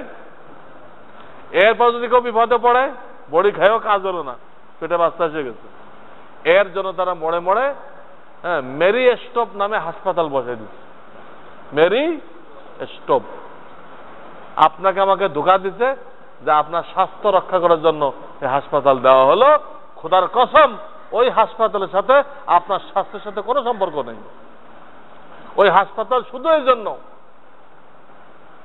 যেই ওখানে যাবে বাচ্চা হওয়ার জন্য, সেদিন আর বাচ্চা না হয় এই ব্যবস্থা দিবে। আর যেসব মেয়েরা ব্যভিচার করে বিপদে পড়ে, তারা যাতে সমাজের কাছে লজ্জিত না হয়, তার জন্য ওরা কি করবে? ব্যবস্থা দিবে। তাদেরকে বাঁচানোর জন্য মেরি স্টপ। খালি এটুক করে ক্ষান্ত হয় নাই, তারা কয়েকটা মানবাধিকার কমিশন দাঁড় করেছে এদেশে। অ্যামনেস্টি ইন্টারন্যাশনাল আছে নাকি? কি এরা কি মানবাধিকার? কাশ্মীরে মুসলমান মারতেছে, ইরাকে মুসলমান মারতেছে, আফগানিস্তানে মুসলমান মারতেছে, এরা কিছু বলে? মুখ খোলে? এটা কি মানবাধিকার লঙ্ঘন না? কিন্তু এগুলো কিচ্ছু বলবে না এরা। এদের মানবাধিকার হলো, যদি কোনো ছেলে মেয়ে জিনা করে, এদের কিছুই বলা যাবে না। কিছু বললে ওরা ঝাঁপ দিয়ে পড়বে, না মানবাধিকার রক্ষা করতে হবে, এদের কিছু বলা যাবে না। বুঝছেন এদের মানবাধিকার কি? জিনাকারিনীকে রক্ষা করা, এই হলো এই শয়তানগুলোর মানবাধিকার। কিছু ধরতেছে মাথায়? ইহুদিদের কি চক্রান্ত চলতেছে এই দেশে, আমাদের ধ্বংস করার জন্য কত দিক দিয়ে ব্যবস্থা করা হয়েছে। এখনো যে মেয়েরা পর্দা করে, আমাদের মা বোনদের পেটে এখনো আশরাফ আলী থানভী পয়দা হবে, এখনো ইমাম গাজালি পয়দা হবে, কিন্তু তাদেরকে রাস্তায় নামাই দেওয়া হয়েছে। চেহারার পর্দা তো একসময় শিথিল হয়, 60-70 বছর হয়ে গেলে মহিলাদের চেহারার পর্দা শিথিল হয়, কিন্তু চুলের পর্দা মৃত্যুর আগ পর্যন্ত শিথিল হয় না। চুলের পর্দা, চুল দেখাতে পারবে না। কিন্তু এই এনজিওরা আমাদের সরকারগুলোকে দিয়ে পয়লা চান্সে মেয়েদের মাথা কি করে দিচ্ছে, ও দাম করে দিচ্ছে। আর যেভাবে এদেরকে ছুটাছুটি করাই দিচ্ছে, ওই যে ডারউইন বলে গেছে যে বানরের চেয়ে মানুষ হয়েছে, ওরা এটাই বিশ্বাস করছে যে আমরা বানরের তো হয়েছি। আর খালি বানরের মতো চিল্লাইতে থাকে আর বানরের মতো দৌড়াইতে থাকে। খেয়াল করবেন, ওই ডারউইনের মতবাদ অনুযায়ী এগুলো করে পুরো দেশটাকে ধ্বংস করার ব্যবস্থা। আর এখন ফতোয়া চলবে কিনা হাইকোর্টে লয়ে গেছে। আরে বা ফতোয়া কি হাইকোর্টের বিষয়? আপনারা উজু নামাজে মশলা জিগাইবেন না আমাদের কাছে? উজু নামাজে মশলা জিগাইবেন না? জাকাতের মশলা জিগাইবেন না? হাইকোর্টের কি হলো? তারা তো গণতন্ত্র মানে, আমরা মানি না। গণতন্ত্র তো কুফরিতন্ত্র। যাক, সরকার তো মানে। তো গণতন্ত্রের মূল নীতি হলো কারোর পার্সোনাল লাইফে হস্তক্ষেপ করা যাবে না।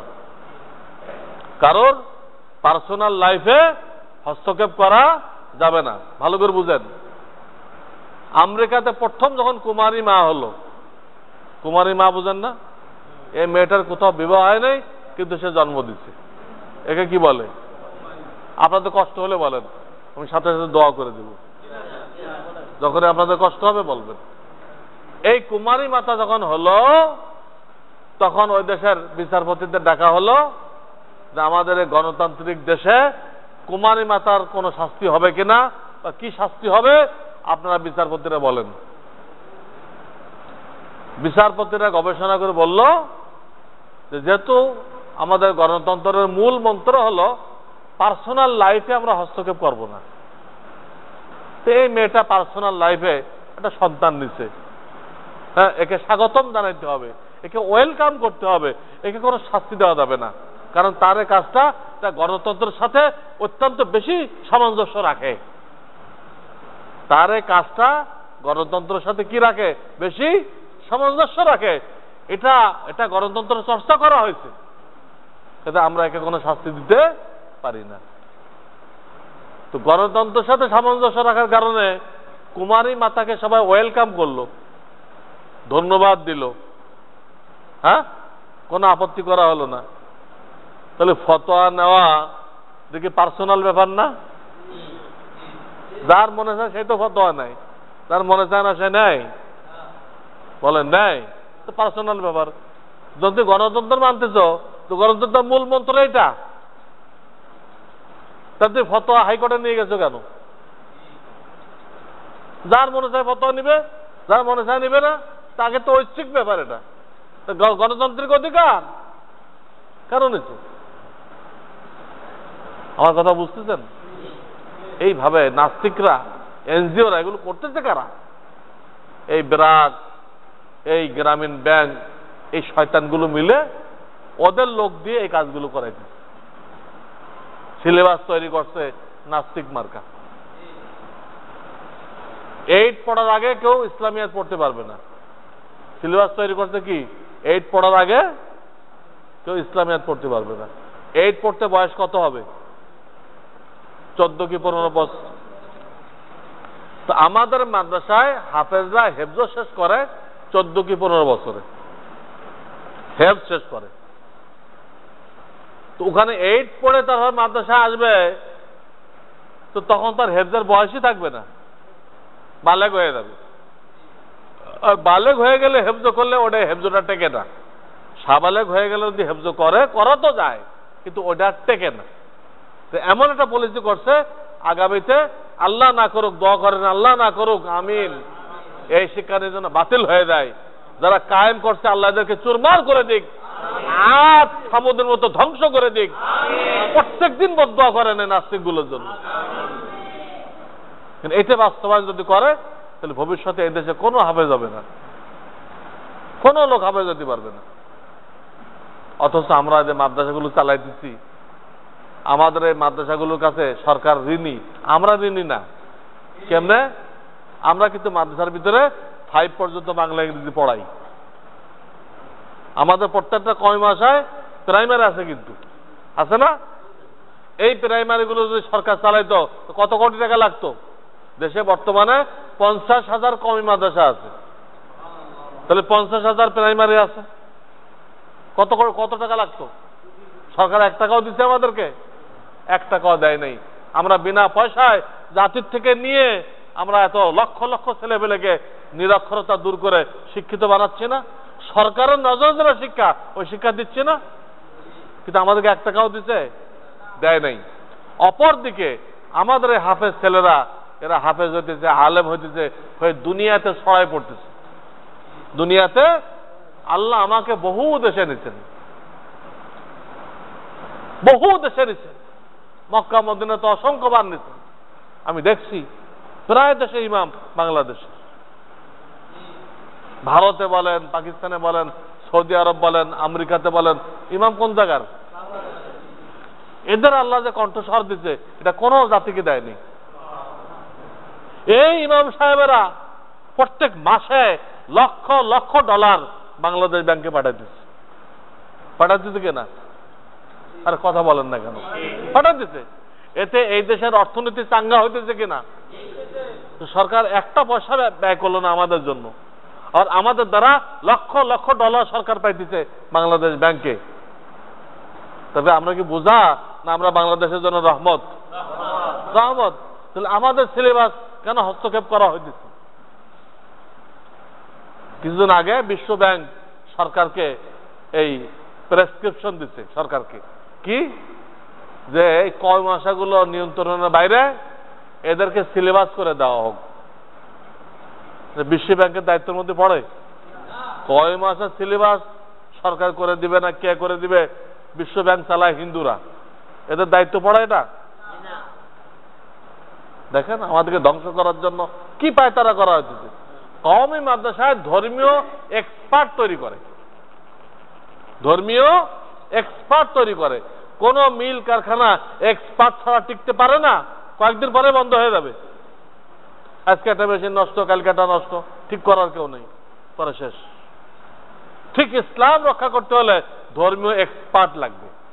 ওই এক্সপার্ট কোথায় তৈরি করা হয়? আলিয়া তো সব কিতাবপত্র বাদ দিয়ে ইংরেজি সায়েন্স ঢুকাই দিচ্ছে, দিয়ে ওটা এখন স্কুল হয়ে গেছে। জিয়াউর রহমানের সাথে যখন তারা মান চাইলো, তো জিয়াউর রহমান করলো বাংলা ইংরেজিতে না দিলে আমি মান দিব না, আমি তো তোমাদের কোরআন কিতাব বুঝি না, আমি যারা বুঝি এটা লয়ে আসো, ওটা লয়ে আসো। তারা সব সায়েন্স ঢুকাইছে, ইংরেজি ঢুকাইছে, ওটা এখন স্কুল। মাদ্রাসা বলা ধোকাবাজি, ওটাকে মাদ্রাসা বলা মানে জাতিকে ধোকা দেওয়া। পারদর্শী এক্সপার্ট তৈরির কারখানা এখন একমাত্র এই কওমি মাদ্রাসা। এই মাদ্রাসা যতদিন আছে ততদিন ওলামা আছে, ওলামা যতদিন আছে ততদিন আমাদেরকে দিনের কথা বোঝানোওয়ালা লোক থাকবে। আমরা দিন ইমানের উপরে কায়েম থাকতে পারবো। একিন করেন, এই মাদ্রাসা যতদিন থাকবে না, ওলামা থাকবে না। ওলামা যখন থাকবে না, সব মানুষ গণ্ডমূর্খ হয়ে বেঈমান হয়ে মারা যাবে। তখন খানকাও কোনো কাজে আসবে না, তবলিগও কোনো কাজে আসবে না। খানকা চালে তো এলেম লাগবে, তবলিগ করতে কি লাগবে? এলেম লাগবে। যদি এলেমের মার্কাজ না থাকে, সব শেষ, সব শেষ। এইটাকে ধ্বংস করার জন্য বিশ্ব ব্যাংক এই প্রস্তাব দিচ্ছে। সরকার এই মাদ্রাসার সিলেবাস বুঝবে? আমাদের কোনো কোরআন কিতাব সরকার পড়তে পারে?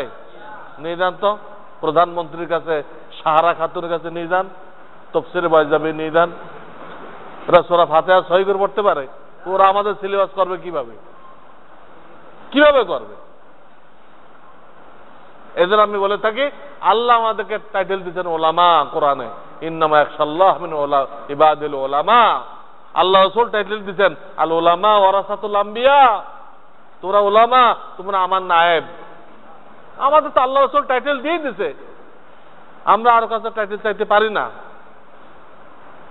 অন্য কেউ দেওয়ার অধিকার নেই, আমাদের চাওয়ার অধিকার নেই, আর অন্যদের দেওয়ার অধিকার নেই। আমরা চাইতে পারি না কেন? কত কথা, আপনি একজন গ্রাজুয়েট, হ্যাঁ, আপনি ওই যে চৌরাস্তায় বসে এক লোক জুতা সেলাই করে, তার কাছে অনুনয় বেনে করে বললেন, ভাই মুসি আমার একটা সনদ লিখে দাও, আমি তো গ্রাজুয়েট, সনদ দাও আমারে। তো মানুষ আপনারা কি বলবে? পাগল বলবে না? বেটা তুই গ্রাজুয়েট পাস করে আসলো, তুই মুসির কাছে সনদ চাস কি হিসেবে? মুসি তোরটা বুঝবে কেমনে? বেকুব কইবে না? বেকুব কইবে কেনা?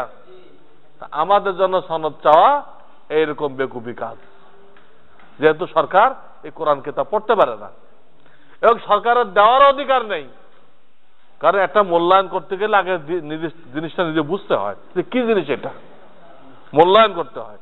তো সরকার কি কোরআন কিতাব মূল্যায়ন করতে পারে? তার কি এই পরিমাণে এলেম আছে? তো সে কি সনদ দিবে আমাদেরকে? আমাদের জন্য চাওয়া যায় নেই, সরকারের জন্য দেওয়ার অধিকার নেই। আল্লাহ দিয়ে রাখছে, আসল সরকার দিয়ে রাখছে, আর কে দিবে?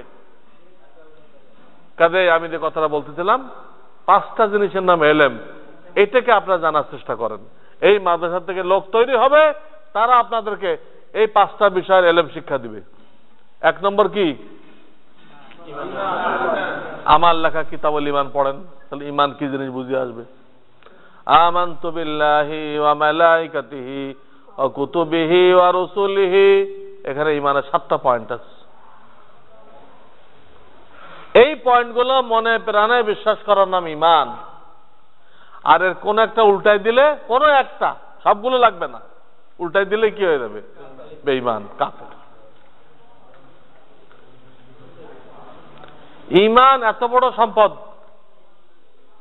শুধু ঈমান নিয়ে যদি আপনি কবরে যান, শুধু ঈমান, কোনো আমল নেই, নামাজ রোজা কিচ্ছু নেই আপনার কাছে, শুধু ঈমান নিয়ে গেছেন, তাহলে একদিন না একদিন আপনাকে বেহেশত দান করবেন। আপনি একসময় বেহেশতে যাবেন, কিন্তু আল্লাহ না করুক লক্ষ কোটি নামাজ রোজা আপনার আছে, ঈমানটা গলদ, ঈমানটা সঠিক না। আল্লাহ আমাদের ঈমানকে মাপবেন সাহাবায়ে ঈমানের সাথে মিলায়ে। কাদের ঈমানের সাথে মিলায়ে? ফাইন আমানু বিমিসলি মা আমানতুম বিহি ফাকাদ ইহতাদাউ, এই আয়াতে বলে দিয়েছে যার ঈমান সাহাবীদের ঈমানের সাথে মিলবে সেই ঈমানের পরীক্ষায় পাশ করে যাবে। সেখানে আজকে এক গ্রুপ সাহাবায়ে কেরামের দোষ চর্চা করতেছে, বলতেছে সাহাবায়ে কেরাম সত্যের মাপকাঠি না, যাদের ঈমানের দ্বারা আমাদের ঈমানকে আল্লাহ তাআলা মাপ দিবেন এরাই মাপকাঠি না। কত বড় বেঈমানি কথা! এটা কি ইসলাম হবে? সব ইহুদিদের দোসর, এরা ইসলামের নাম ভাঙায় ক্ষমতা দখল করতে চায়। সাহাবায়ে কেরাম যে সত্যের মাপকাঠি, কত আয়াত, সিরাতাল্লাযীনা আন'আমতা আলাইহিম, হে আল্লাহ আমাকে সিরাতে মুস্তাকিমে চালাও, অর্থাৎ নবী এবং সাহাবী যারা পুরস্কার প্রাপ্ত তাদের রাস্তায় চালাও। সূরা ফাতিহায় আল্লাহ কাদেরকে দেখাই দিলেন? সিরাতে মুস্তাকিমের ব্যাখ্যায় নবী আর সাহাবায়ে কেরামকে দেখাই দিলেন। যদি সত্যের মাপকাঠি না হয় কেন দেখাই দিলেন? বলেন, কেন দেখাই দিলেন? মুহাম্মাদুর রাসূলুল্লাহ ওয়াল্লাযীনা মাহু, শুধু মুহাম্মদ রাসূলুল্লাহ বলে নাই, তার সাথে যারা আছে তারাও সত্যের মাপকাঠি। ওয়াস-সাবিকুনাল আউয়ালুনা মিনাল মুহাজিরিনা ওয়াল আনসার ওয়াল্লাযীনা ইত্তাবাউহুম রাদিয়াল্লাহু আনহুম ওয়া রাদু আন ওয়া আ'আদ্দা লাহুম জান্নাতিন তাজরি তাহতাহাল আনহার। 11 পারা সূরা তওবা।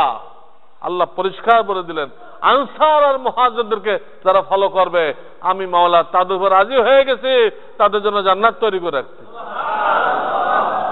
তো সত্যের মাপকাঠি না হলে তাদেরকে ফলো করতে বললেন কেন? কত বড় গুমরাহি কথা তারা বলতেছে দেখেন। এবং আল্লাহ রাসূল ক্লিয়ার বললেন যে বনি ইসরাইল 72 ফেরকা হয়ে গেছিল, আমার উম্মত 73 ফেরকা হবে, এর থেকে একটা ফেরকা, একটা জামাত বেহেশতে যাবে। সাহাবায়ে কেরাম বললেন ইয়া রাসূলুল্লাহ ওই একটা ফেরকা কারা? হুজুর বললেন মা আনা আলাইহি ওয়া আসহাবী, আমি এবং আমার সাহাবায়ে কেরাম যে তরিকার উপর আছে এই একটা ফেরকা বেহেশতে যাবে। তো একা নিজের কথা কইছেন না সাহাবারা আছে? মা আনা আলাইহি ওয়া আসহাবী। তো সত্যের মাপকাঠি না হলে তাদের কথা কেন বললেন? তো ব্যাখ্যা দেওয়ার সময় নেই, আপনারা মেহরবানি করে আমার লেখা কিতাবুল ঈমান ঘরে ঘরে মসজিদে মসজিদে তালিম করেন। ওখানে 7টা পয়েন্ট আছে, প্রত্যেকটার ব্যাখ্যা আছে। যেমন রসুলি আছে না, এই রসুলি কইলে কি মানলেন আপনি? ব্যাখ্যা আছে। যেই রসুলি কইলেন সে আপনাকে মানতে হবে তামাম নবী রসুলগণ মাটির তৈরি মানুষ ছিলেন। কি মানতে হবে? তামাম নবী রসুলগণ মাটির তৈরি মানুষ ছিলেন। যদি বলে যে নূরের তৈরি ছিলেন, তাও জাতি নূরের। জাতি নূর মানে আল্লাহ নিজে নূরের, ওখান থেকে এক টুকরা কাটে তার রসুলকে বানাইছে। তাহলে আল্লাহ যে নূরের এটা কই পাইলেন আপনি? জাতি নূর যে কইলেন মানে আল্লাহ নূরের, ওখান থেকে এক টুকরা কাটছে। আল্লাহ যে নূরের তার দলিল কই? মিশকাতের রাওয়ায়াত আছে হিজাবুহুন নূর, আল্লাহ হাজার হাজার পর্দা দিয়ে নিজেকে বেষ্টনী করে রাখতেন।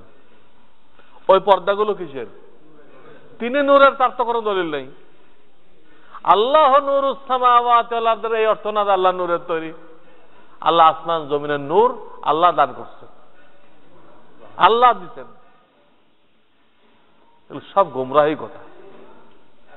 মাটির তৈরি মানুষ 1 নম্বর, বলেন মাটির তৈরি মানুষ ফজিলাতের দিক দিয়ে আশরাফুল মখলুকাত। নূরের তৈরি ফেরেশতা 2 নম্বর, সেকেন্ড ক্লাস। আগুনের তৈরি জিন 3 নম্বর, থার্ড ক্লাস। এগুলো শরীয়তের সিরিয়াল। তো আপনি যদি রসুলকে বেশি সম্মান দিতে দেয় নূরের তৈরি বলেন, তাহলে কি উপরে নিলেন না নিচে নিলেন? আপনি মন্ত্রীরে কইলেন যে চৌকিদার সাহেব আসছে বা মেম্বার সাহেব আসছে, তো নামাই দিলেন না তারে? হাতিরে কইলেন ছাগল যেতেছে,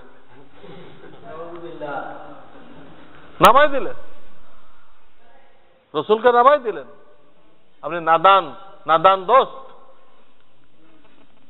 মাটির তৈরি হলে তার দাম কমে যায়, কার থিওরি? ইবলিসের থিওরি। এই কথা বলেই কিন্তু ইবলিস সেজদা করে নাই। আপনিও তখন নূরের তৈরি করতেছেন, আপনিও ইবলিসের দলে চলে গেছেন। মাটির তৈরি করলে অসম্মান হয়, এই কথা বলেই তো ইবলিস বাবা আদমকে সেজদা করে নাই। আপনি নূরের তৈরি করলেন, তা আপনি তো মাটির তৈরিকে অবজ্ঞা করলেন, কোথায় চলে গেলেন? আবার নূরের তৈরি ফেরেশতা কয়ে আপনি মহিলাদের কাতারে চলে গেলেন। কারণ হযরত ইউসুফ নবী ছিলেন, মাটির তৈরি মানুষ ছিল। তাকে ফেরেশতা কে কইছিল? মহিলারা। জুলাইখা তাদের দাওয়াত দিছিল, তারা কইছিল মা হাযা বাশারা ইন হাযা ইল্লা মালাকুন কারীম। মানুষকে নূরের তৈরি ফেরেশতা মহিলারা কইছিল। তাহলে আপনি নূরের কইতে দেয়, এক তো পুরুষ থাকতেছেন না, মহিলা হয়ে গেছেন, আর একদিক দিয়ে আপনি ইবলিসের কাতারে চলে গেছেন। আল্লাহ সকলকে রক্ষা করুক, সহিহ বুঝ দান করুক। সমস্ত নবী রাসূল মাটির তৈরি মানুষ, এদের দাম সবচেয়ে বেশি। নবী রাসূল মানতে হলে এটাও মানতে হবে আপনাকে, তামাম নবী রাসূল নিষ্পাপ। কি? কোনো গুনাহ নেই তাদের। মওদুদী সাহেব লিখছে, তার অনুসারীরাও লিখছে যে আল্লাহ তাআলা প্রত্যেক নবী রাসূলকে দিয়ে 4 থেকে 5টা করে গুনাহ কবিরা করাইছেন। ঈমান শেষ, ঈমান শেষ। ঈমানের যে কিতাব আছে শারে আকায়েদ, আকীদাতুত তাহাবী, সমস্ত কিতাবে লিখছে সমস্ত নবী রাসূলগণ নিষ্পাপ, তারা উম্মতের জন্য মডেল। আপনি কইতেছেন 4 থেকে 5টা গুনাহ করাইছে আল্লাহ, তো ঈমান থাকবে? নবী রাসূল মানবেন তো এটাও আপনাকে মানতে হবে যে নবী রাসূলের সিলসিলা মুহাম্মদ রাসূলুল্লাহ পর শেষ হয়ে গেছে, তিনি খাতামুন নবিয়্যিন। আর এক নবী যদি মানেন আপনি, কাদিয়ান শহরে গোলাম আহমদ কাদিয়ানি, তাকে নবুয়ত দিছিল কে? ইংরেজরা। ইংরেজরা মুসলমানদেরকে দ্বিধা বিভক্ত করার জন্য 4টে লোকরে খাড়া করছিল। কয়টা? মওদুদী, গোলাম আহমদ কাদিয়ানি, আর আহমদ রেজা খান। হিন্দুস্তানের উল্টা বাস বেরেলিতে আহমদ রেজা খান যত মাজার পূজা এসব সেই চালু করছে। রসুল্লাহ নূরের তৈরি হাজির নাজির এসব এই লোক চালু করছে,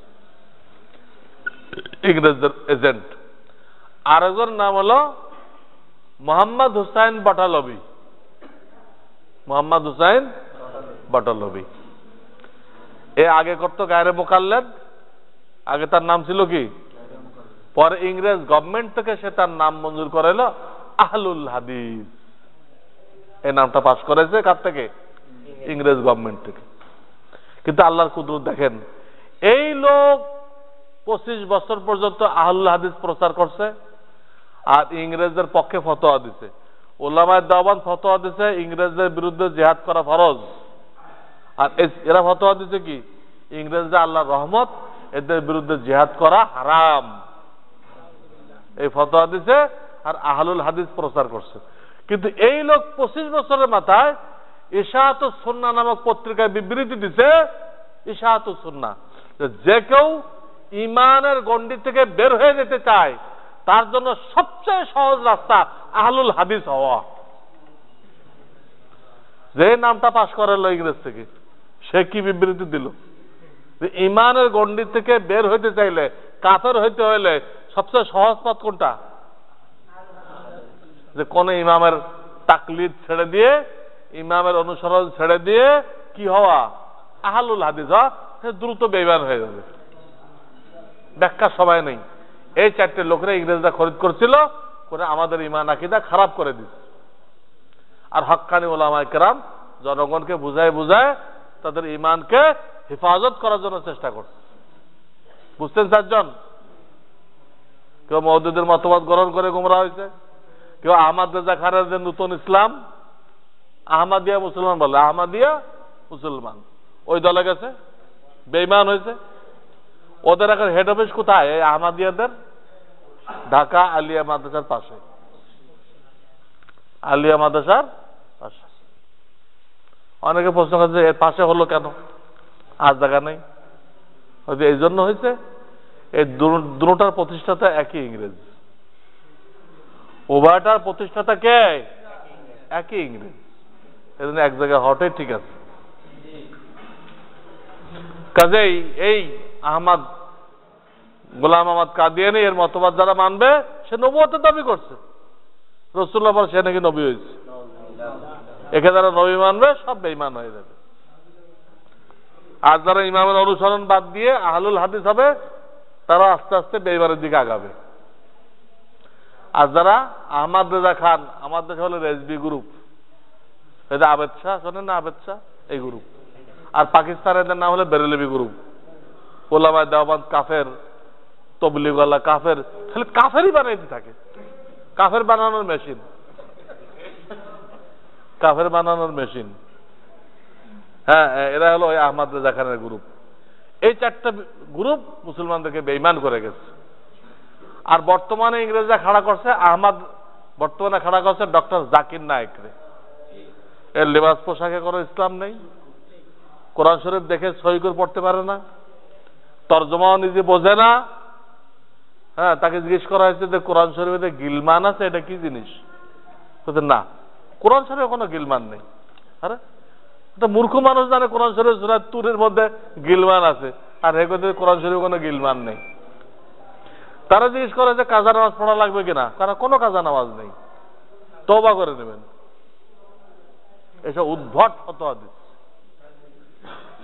সে যদি শুধু এতটুকু করতো, বাইবেলে আছে, অমুকখানেই আছে, আমাদের নবী নবুয়ত সাবেত, এটি যদি করতো আহমদ দিদাদের মতো, আমরা মুখ খুলতাম না। বিধর্মীদের কিতাব দিয়ে আমাদের রাসূলের নবুয়ত প্রমাণ করা, এইটুক নিয়ে যদি থাকতো আমরা মুখ খুলতাম না। তাআওয়ানু আলাল বিররি ওয়াত তাকওয়া, মুখ খুলতাম না। কিন্তু যখন সে ডাক্তার হয়ে তাফসীর করতে আরম্ভ করলো, ডাক্তার হয়ে ফতোয়া দিতে আরম্ভ করলো, তখন উলামাদের জন্য চুপ থাকা জায়েজ নেই। উল্টা পাল্টা ফতোয়া দিচ্ছে। এই এলাকায় জানি না আদর্শ নারী পত্রিকা এদিকে আসে নাকি? এর এই সংখ্যা বা পরের সংখ্যায় আমার লম্বা লেখা আসবে, কি পরিমাণ গলত ফতোয়া সে দিচ্ছে। এই মাহফিলে কয়টা বলা যায়? আমি একটু ইশারা দিলাম, সম্পূর্ণ ইহুদিদের এজেন্ট। এইগুলোর থেকে ইমানকে রক্ষা করতে হবে, বলা আমাদের দায়িত্ব, আমল করা আপনাদের দায়িত্ব। বলার পরেও যে কেউ এগুলোর ভক্ত হন, সে নিজ দায়িত্বে জাহান্নামে যাবেন, নিজ দায়িত্বে। আমাদেরকে দায়ী করতে পারবেন না যে ওলামারা এসব কথা বলে নাই। তাহলে এক নম্বর কি ছিল ভাই? আজকে কি এটুক থাকবে না বাকিগুলো কিছু কিছু বলে দিব? 2-3 জন বলছে আজকে এটুক থাকুক। সংক্ষেপে বলে দিয়ে মাঝখানে ভাটা পড়বে। 2 নম্বর হলো ইবাদত বন্দেগীতে সুন্নত ফিট করতে হবে। কথা বুঝতেছেন? নামাজে হাত তুলতে হয় এইভাবে, তালু সামনে থাকবে, পাগুলো কোন দিক থাকবে? আমাদের কিন্তু হাত এইভাবে থাকে আর পাও 2 দিক থাকে। পুরা নামাজের এই হাল, নবীদের সুন্নতের সাথে কোনো মিল নেই। মসজিদে ঢোকার 5 সুন্নত জানি না, তাহলে দোয়াই তো 3টা। সব মসজিদে কয়টা লিখে রাখছে? একটা। ঢোকার একটা, বেরোর একটা। ঢোকার 3টা, বেরোনোর 3টা, খবর নেই। বিবাহ শাদীতে সুন্নত নেই, হিন্দুয়ানি তরিকা হইতেছে বিবাহ। কি বলবো আপনাদেরকে, জীবনের শেষ পর্ব যেটা, এইখানে পর্যন্ত নবীদের তরিকা নেই। কি শেষ পর্ব? কাফন দাফন। কারো এন্তেকাল হয়ে গেলে কোরআন হাদিস বলে শর্ট টাইমে দাফন করো, মুমিনের কবর মুমিনের জন্য জান্নাতের বাগান। আমরা কি শর্ট টাইমে করি? অমুক আসবে তমুক আসবে, লাশ দেশে নিতে হবে, এগুলো বলে দেরি করে কিনা? জুমার পরে লোক বেশি হবে, কে আপনাকে লোক বাড়াইতে কইছে? না জায়েজ ভাবে লোক বাড়াইতে বলা হয় নাই, এলান করে দেন মৃত্যুর সাথে সাথে মারা গেছে, সকাল 9টায় ওনার জানাজা হবে, যে কয়জন আসবে তাদেরকে নিয়ে পড়াই দেন। জুমার পরে সবাই মিলে কুল আল্লাহ পড়ে দোয়া করে দিক। কুল আল্লাহ পড়ে লাশটারে আটকায় রাখবেন কেন? তাকে তার জান্নাত থেকে মাহরুম কেন করতেছি আমরা? এখানে সুন্নত নেই। কবরে রাখতে হবে সম্পূর্ণ ডাইন কাতে, সম্পূর্ণ ডাইন কাতে। শুধু চেহারা না, সিনাও কোন দিক হবে? কিবলার দিকে হবে। সিনার মধ্যে কলব আছে, কলবের মধ্যে ঈমান আছে, কলবের মধ্যে ঈমান আছে। কিন্তু আমরা মুখে বলি বিসমিল্লাহি আলা মিল্লাতে রাসূলিল্লাহ, মুখে বলি, কিন্তু শোয়াই রাসূলের তরিকার উল্টা। সিনা দেয় কোন দিকে? উপরের দিকে। আর চেহারাটার মুচড়ায় কিবলার দিকে। এটা কোনো হাদিসে নেই, 4 মাযহাবের কোনো মাযহাবে নেই। তারপরে আসেন, মাইয়েতের জন্য খতম পড়াই না? পড়াই, টাকা দেই। ফতোয়া নিছেন কোনদিন যে টাকা দেওয়া যাবে কিনা? দুনিয়ার জন্য খতম পড়ায় টাকা পয়সা লেনদেন জায়েজ, দুনিয়ার জন্য খতম পড়ায় ব্যবসায় বরকত হবে, আলু বেশি হবে, খুব জায়েজ। কিন্তু মুর্দারের জন্য সব রেসানি করা, জানাজা নামাজ পড়ায় টাকা নেওয়া, তারাবি নামাজ পড়ায় টাকা নেওয়া, যে কোনো তারাবি, সূরা তারাবি হোক, খতম তারাবি হোক, এর বিনিময়ে নেওয়া, এগুলো জায়েজ আছে কিনা কোনো আলেমকে জিজ্ঞাসা করছেন? করেন নাই। সব হারাম, এবং 4 মাযহাবে হারাম। খতম পড়ে টাকা নেওয়া, তারাবি পড়ে টাকা নেওয়া কোন জামানায় কোনো মতবিরোধ ছিল না। 1400 বছর ধরে 4 মাযহাব হারাম। মতবিরোধ ছিল কোনটা নিয়ে? মাদ্রাসায় পড়ায় ইমামতি করে যে টাকা নেই, এটা নিয়ে মতবিরোধ ছিল, এটা জায়েজ হবে কিনা। তাও শেষ পর্যন্ত সব আলেমরা একমত হয়ে গেছে, এইটা নিয়ে মতবিরোধ ছিল। কিন্তু তারাবি আর মুর্দারের সব রেসানি কোনদিন মতবিরোধ ছিল না, হারাম। আমরা হারাম করতেছি কিনা? টাকা দিলেন, হারাম হলো, আমি নিলাম, আমার রিজিকটা হারাম হয়ে গেল। আর আমি পয়সা নেওয়ার কারণে আমি খতম করে যে সওয়াব পাইছিলাম, ওই সওয়াবটা ক্যান্সেল হয়ে গেল। যতই কান্নাকাটি করে আমরা আব্বা আম্মার জন্য দোয়া করে দেই, কোনো লাভ নেই, আমার কাছে তো নেই কিছু। বুঝতেছেন? এই কাজ ভবিষ্যতে আর করবেন না। মাদ্রাসায় বলে দিবেন, মাদ্রাসায় ডেলি খতম হয়, হাবের সাহেবদের ডেলি দাওয়ার করতে হয়, খতম হয়ে যায়, বলবেন এরা দোয়া করে দেবে, কয়েকটা খতম পেয়ে দেবে আপনার বাপ। কিন্তু নাজায়েজ ভাবে চেষ্টা করবেন না, মুর্দাদেরকে ঠকাইবেন না, মুর্দাদেরকে মাহরুম করবেন না। আল্লাহর রাস্তায় পিছনে যা হয়েছে হয়েছে, আল্লাহ কোরআনে ওয়াদা করে রাখছেন যে যদি তোমরা মসলা জানার পরে সংশোধন হয়ে যাও, আমি তোমাদের শুধু মাফ করব তা নয়, তোমাদের পিছনের ভুলগুলো সঠিক আমলের দ্বারা পরিবর্তন করে দিব। আল্লাহর দয়া দেখেন, তওবা করলে, সামনের থেকে ঠিক হয়ে চললে আল্লাহ শুধু মাফ করবেন তা না, ওই ভুল আমলগুলো সঠিক আমলের দ্বারা পরিবর্তন করে দিবেন। 19 পারা, ইল্লা মান তাবা ওয়া আমানা ওয়া আমিলা আমালান সালিহা ফাউলাইকা ইউবাদদিলুল্লাহু সাইয়্যাতিহিম হাসানাত। এই আয়াত। আর একটা মশলা বলে দিই, কারো ইন্তেকাল হয়ে গেলে এখন তো আর পয়সার বিনিময় করবেন না। আর একটা মশলা, এই ফারায়েজ বের করতে হবে, শর্ট টাইমে ফারায়েজ বের করে তার বিবি কত ভাবে, ছেলেরা কত ভাবে, মেয়েরা কত ভাবে, সব বুঝাই দিতে হবে। বুঝে পাওয়ার পর তার আলাদা খাক, একসাথে হোক, তাদের ব্যাপার। আগে বুঝাই দেন। আমরা কি বুঝাই দেই? 10 বছর যায়, বুঝাই দেওয়া হয় না। বিশেষ করে কেউ যদি নাবালেগ থাকে বাপের মৃত্যুর সময়, ওর নাম হলো এতিম। এটা বুঝাই দিলেন না ওই এতিমের মাল এতিমের মায়ে খাইছে, এতিমের মাল এতিমের ভাই বোনেরা খাইছে, আপনি ওই বাড়িতে বেড়াইতে গেছেন আত্মীয়, আপনিও এতিমের মাল খেয়েছেন, আমারও দাওয়াত করে নিছে দোয়া করেছে, আমিও খেয়েছি। এতিমের মাল খাওয়া বাদ থাকলো কেউ কেউ বাদ আছে? অথচ কোরআন কি বলে? ইন্নাল্লাযীনা ইয়াকুলুনা আমওয়ালাল ইয়াতামা যুলমা ইন্নামা ইয়াকুলুনা ফি বুতুনিহিম নারা। এতিমের মাল যারা খাইতেছে তারা পেটের মধ্যে দোজখের আগুন ঢুকাই দিচ্ছে, চক্ষু বন্ধ হওয়ার সাথে সাথে দেখতে পাবে। দোকানে বসে তারা মিথ্যা কথা বলে, ফাঁকিবাজি করে, তারা দেখতেছে টাকা বাড়াইতেছে, দোকানে বসে কি দেখতেছে? টাকা বাড়তেছে। টাকা বাড়তেছে না রে ভাই, সাপ আর বিচ্ছু বাড়তেছে। দোকানে বসে ধোকাবাজি করতেছে, টাকা বাড়তেছে না, কি বাড়তেছে? সাপ। তো 2 নম্বর এটা ছিল, কি ছিল? ইবাদত বন্দেগী। আর 5-7 মিনিট লাগবে, চলবে? 5-7 মিনিট একটু চলে যাবে। 3 নম্বর হলো রিজিক হালাল রাখতে হবে। আপনি ব্যবসায়ী, ব্যবসার মশলা জানেন? কৃষিজীবী, কৃষির মশলা জানেন? জমি বন্ধক রেখে ফসল খাওয়া, সুদ খাওয়া, এটা জানেন? ব্যবসার মশলা জানেন? ব্যবসা করলে হালাল হয় না। বেশি দর খুলি দেখেন কত মশলা আছে। ওইভাবে না করলে ব্যবসা করার পরেও আপনার রিজিক হারাম হয়ে যাবে। এই সাথে বলে রাখি, বর্তমান যে শেয়ার বাজার সরকারের, সুদ এবং জুয়া, ডেস্টিনি 2000, সুদ এবং জুয়া, এরকম যা যা দেখতেছেন সব সুদ আর জুয়া। ইসলামী ব্যাংক, ইসলামী বিমা, সুদ আর জুয়া, সব জনগণকে ধোঁকা দিচ্ছে। আমি একটা কথা বললে আপনি বুঝবেন, একটা কথা বলবো, তারা যে শরিয়া বোর্ড দেখাই দিচ্ছে এই বিমাগুলো, এই বোর্ডে যে মুফতিগুলো আছে, জিজ্ঞেস করেন এই মুফতি সাহেবরা কোন মাদ্রাসার মুফতি, এবং তাদের ফতোয়ার উপরে এই দেশের জনগণের কতটুকু আস্থা আছে, এটা যাচাই করেন। কোন মাদ্রাসার মুফতি, এদেরকে মুফতি হিসেবে বাংলাদেশের জনগণ চিনে কিনা,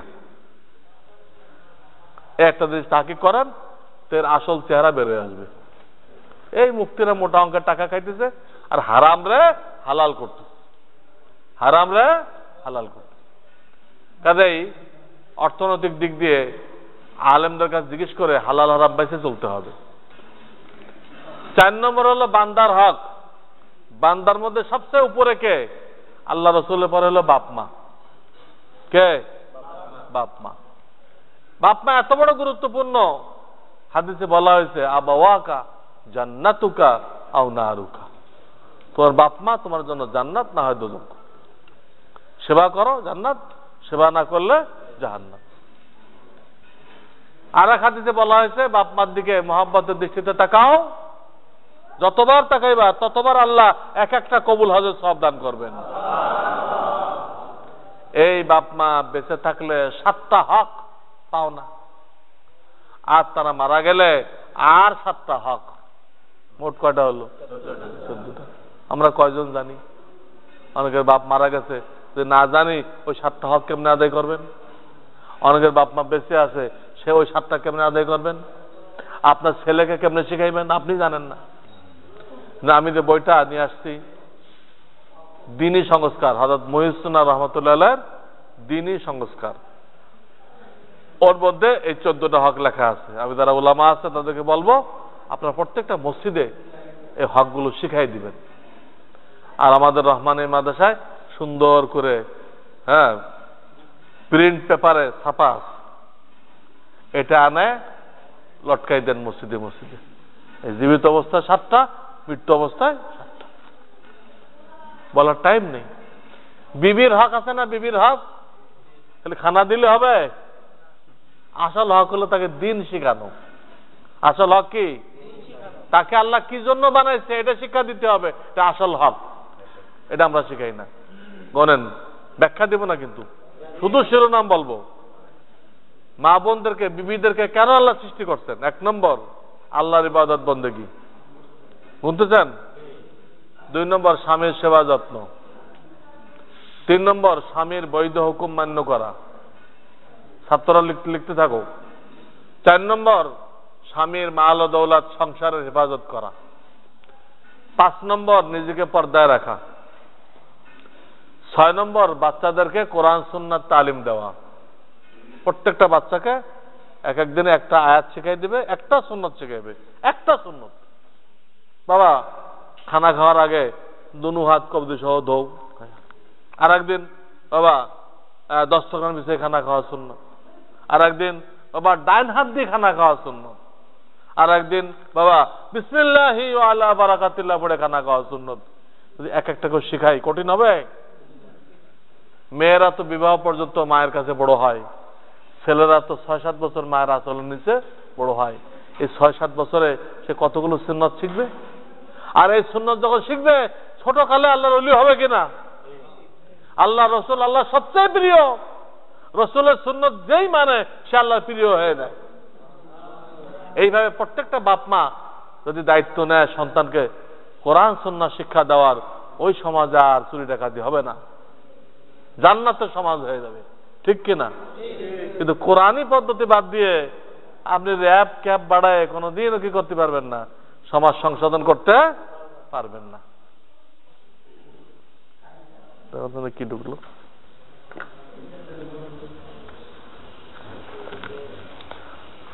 আর 7 নম্বর হলো মহিলা মহলে দিনের কথা বলা। মেয়েরা মহিলাদের মধ্যে কি করবে? তোমার স্বামী চিল্লা দিছে কিনা, তোমার স্বামী দাঁড়িয়ে রাখছে কিনা, তোমার স্বামীর ঘরে হজ ফরজ হয়েছে কিনা, তোমার ছেলেরা কোরআন পড়তে পারে কিনা, কয়টারে হাফেজ বানাইছো, দেশটেনি করো কিনা, এইসব আলোচনা করবে। কয়টা হলো? 7টা। এই 7টা কাজ করে মামুন করলে হাসরের ময়দানে তার জন্য 8 রকম বেহেশতের দরজা খুলে দেওয়া হবে। যাও যেটা ইচ্ছা প্রবেশ করো। এই কথাটা মা বোনদেরকে শিখাই দিতে হবে।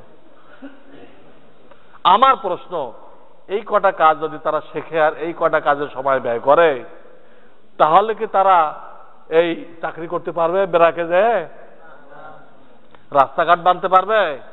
বিল্ডিং এর ছাদ ঢালাই করতে পারবে? আমরা পুরুষরাও জানি না, মহিলাদেরকে শিখাই নেই, মনে হচ্ছে বেকার বয়ে রয়েছে, যা কিছু কাম কাজ করুক।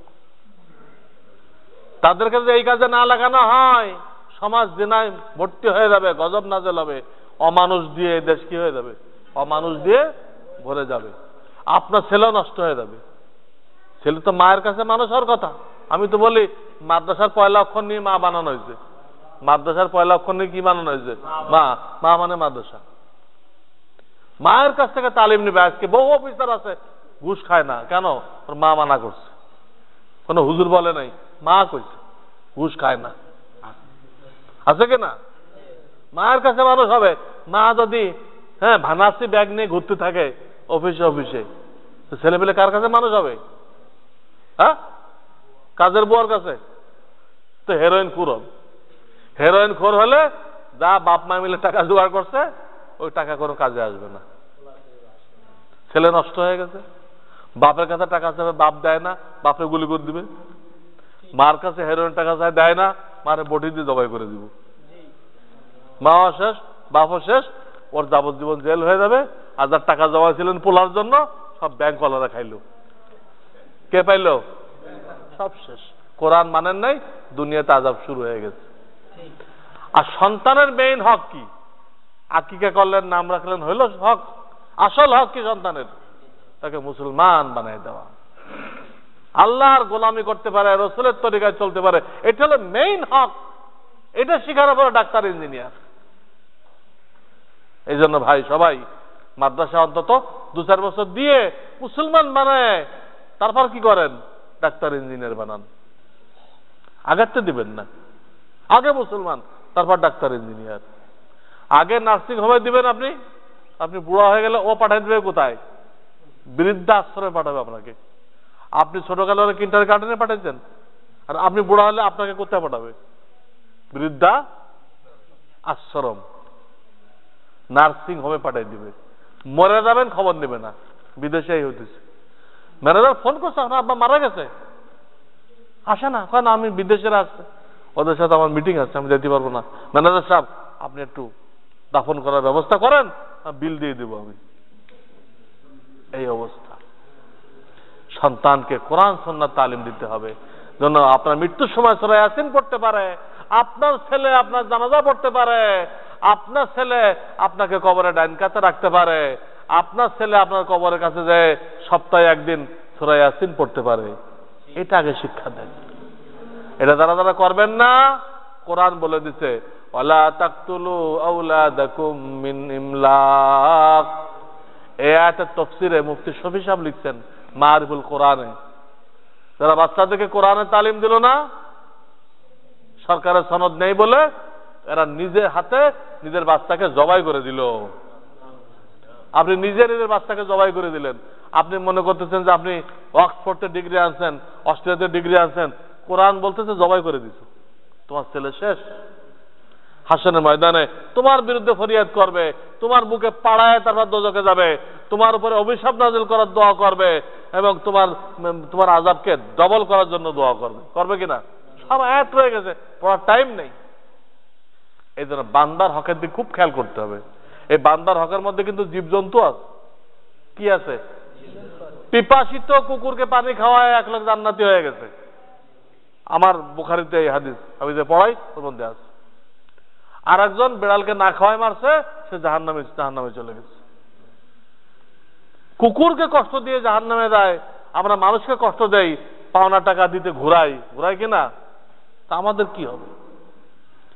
এই ব্যাপারে মাওলানা আশরাফ আলী থানভী 2টা কিতাব লিখছেন এই বান্দার হকের ব্যাপারে। কটা কিতাব? একটা হুকুকুল ইসলাম, আরটা আদাবুল মুআশারাত। এগুলো আপনার মসজিদে তালিম করেন, তাহলে বুঝে আসবে। এটা কয় নম্বর? 4 নম্বর। 5টা না ফরজ আইন? 4 নম্বর। আল্লাহর হক আল্লাহ মাফ করতে পারে, এটা বান্দার হক, কিন্তু আল্লাহ মাফ করবেন না। এবং এত সিরিয়াস, বুখারীর হাদিস আছে যে মুসলমান শুধু তাকে বলা যাবে যে অন্যের হক নষ্ট করে না, অন্যকে কষ্ট দেয় না। যে অন্যের হক নষ্ট করে, কষ্ট দেয়, সে মুফতি, মাওলানা, হাজি, গাজী যা হয় হক, মুসলমান হইতে পারবে না। মুফতি, মাওলানা, হাজি, গাজী, তাহাজ্জুদ পড়নেওয়ালা, যত টাইটেল দেন, কিন্তু সে কি না? আল মুসলিমু মান সালিম আল মুসলিমুনা মিন লিসানিহি ওয়া ইয়াদিহি। মোবাইল কিনছেন, যে কোনো সময় মোবাইল করতে পারবেন না। এই টাইমে লোকটা কোন অবস্থায় আছে চিন্তা ভাবনা করে মোবাইলটা করতে হবে। আমার ওই বইয়ের মধ্যে দেখেন, মোবাইল করতে গেলে কয়টা মশলা সামনে রাখতে হবে। ওয়াজ মাহফিল করাইতে চান, অন্তত 20টা মশলা লিখতে, আমি 20টা মশলা খেয়াল করে ওয়াজ মাহফিল করতে হবে। তাহলে সেই মাহফিল দিয়ে হেদায়েত আসবে, ইমান দুরুস্ত হবে, নামাজ দুরুস্ত হবে। আর এগুলো খেয়াল করলেন না, ইচ্ছামতো করলেন, যুক্তিবাদী আনলেন, মানুষ যা গুমরাহ ছিল আরো বেশি গুমরাহ হয়ে যাবে। আজকাল যে ওয়াজ মাহফিল হইতেছে, এর দ্বারা কোনো হেদায়েত আসতেছে না, মানুষ আরো বেশি গুমরাহ হয়ে দিচ্ছে, বদ্দিন হয়ে দিতেছে, গলত ভাবে করা হইতেছে। কি গলত বলার সময় নেই, আমি কিতাব দিয়ে দেবো, ওই কিতাবের নাম হলো মহিউস সুন্নাহ রাহমাতুল্লাহ আলাইহির দ্বীনি সংস্কার। তো 4 নম্বর কি ছিল? বান্দার হক। 5 নম্বর অন্তরের 10টা রোগের চিকিৎসা। হক্কানি ওলামায়ে কেরাম কারা আছে? আমাদের হারদি হুজুরে 28 জনকে খেলাফত দিয়ে গেছেন। করাচির হজরতে এরকম প্রায় 28-30 জনকে খেলাফত দিয়েছেন। এই ধরনের লোক খুঁজে বের করেন, তাদের কাছে মাসে একবার যান, 3 মাসে একবার যান, 6 মাসে একবার যান। ওদের সহবতে এসে গেলে আপনার অন্তরের রোগগুলো চিকিৎসা হবে, অন্য কোনো মেডিসিন নেই। হাসরের ময়দানে যে 3 জনকে প্রথম দোজখে দেওয়া হবে, ওরা কিন্তু বেনামাজি না, কি না? একজন শহীদ হয়ে গেছে, আর একজন বহুত বড় আলেম, আর একজন বহুত বড় দানবীর। অন্তরের একটা রোগ ছিল রিয়া, লোক দেখানো। সবার আগে জাহান্নামে গেছে। এবং আল্লাহ কোরআনে আত্মশুদ্ধির ব্যাপারে যত কসম খাইছেন, কোন কিছুর ব্যাপারে এত কসম খান নাই। অশ-শামসি ওয়া দুহাহা ওয়াল কমারি ইযা তালাহা ওয়ান নাহারি ইযা জাল্লাহা, 8-10টা বা তারও বেশি কসম খাইছেন। এতগুলো কসম খেয়ে আল্লাহ বলতেছেন কদ আফলাহা মান যাক্কাহা ওয়া কদ খাবা মান দাসসাহা। যে আত্মশুদ্ধি করলো সে কামিয়াব হয়ে গেল, যে আত্মশুদ্ধি করলো না সে ধ্বংস হয়ে গেল। কি ধ্বংস? সবার আগে দোজখে গেছে, সবার আগে দোজখে গেছে। ইব্রাহিম খলিলুল্লাহ আল্লাহর কাছে দোয়া করছিলেন, আল্লাহ 4 গুণওয়ালা নবী পাঠাও, আমার উম্মতের মধ্যে রব্বানা ওয়াবা'আস ফীহিম রাসূলাম মিনহুম ইয়াতলু আলাইহিম আয়াতিকা ওয়া ইউআল্লিমুহুমুল কিতাবা ওয়াল হিকমাতা ওয়া ইউযাক্কিহিম। সূরা বাকারা 1 নম্বর পারা 19 নম্বর পৃষ্ঠা। কিন্তু আল্লাহ যে দোয়াটা কবুল করলেন ইব্রাহিম খলিলুল্লাহ ওয়া ইউযাক্কিহিম শেষে আছেন, কিন্তু তা আল্লাহ যে দোয়া কবুল করলেন শেষে আনেন নাই, আগে আনছেন। লাকাদ মান্নাল্লাহু আলাল মুমিনিনা ইয বা'আসা ফীহিম রাসূলাম মিন আনফুসিহিম ইয়াতলু আলাইহিম আয়াতিহি ওয়া ইউযাক্কিহিম ওয়া ইউআল্লিমুহুমুল কিতাবা ওয়াল হিকমা। 28 পারা আসেন, ওখানে কিন্তু আগে আনছেন আল্লাহ ইয়াতলু আলাইহিম আয়াতিহি ওয়া ইউযাক্কিহিম। কেন? উনি তো শেষে আনছে, আল্লাহ আগে আনলেন কেন? বুঝাইলেন যে এটা ছাড়া কোনো আমল কাজে আসবে না। দুনিয়ার লাইনে ডিগ্রির দ্বারা দাম হয়, দ্বীনের লাইনে ডিগ্রির দ্বারা কোনো দাম হয় না। এখানে তাজকিয়ার দ্বারা দাম হয়। যদি আমাদের তাজকিয়া থাকে আমাদের অল্প বয়ানে অনেক কাজ হবে, অনেক হেদায়েত হবে। যদি আমাদের তাজকিয়া না থাকে সারাদিন চিল্লাইলেও আমাদের কথায় কারো হেদায়েত হবে না। তো 5টা কি হয়ে গেছে ভাই? খালি গণেন এবার। ঈমান ঠিক করা, ইবাদত বন্দেগী সুন্নাত মোতাবেক করা, রিজিক হালাল রাখা, বান্দার হক আদায় করা, আত্মশুদ্ধি করা। এই 5টা কথার নাম হলো কমপ্লিট ইসলাম। আর সব এরই শাখা। আল্লাহ আমাদের সকলকে এই 5টা বিষয়ের ইলম অর্জন করে আমল করার এবং দাওয়াত দেওয়ার তৌফিক দান করেন। ওয়া আখিরু দাওয়ানা আনিল হামদুলিল্লাহি রাব্বিল আলামিন। এইখানে প্রশ্ন দিতে হয় 1 লাইনের, দৃষ্টি হয়ে গেছে। এখন আর মাইকে আজান দেন না মুখে আজান দেন দিয়ে আপনাদের উযু লাগবে?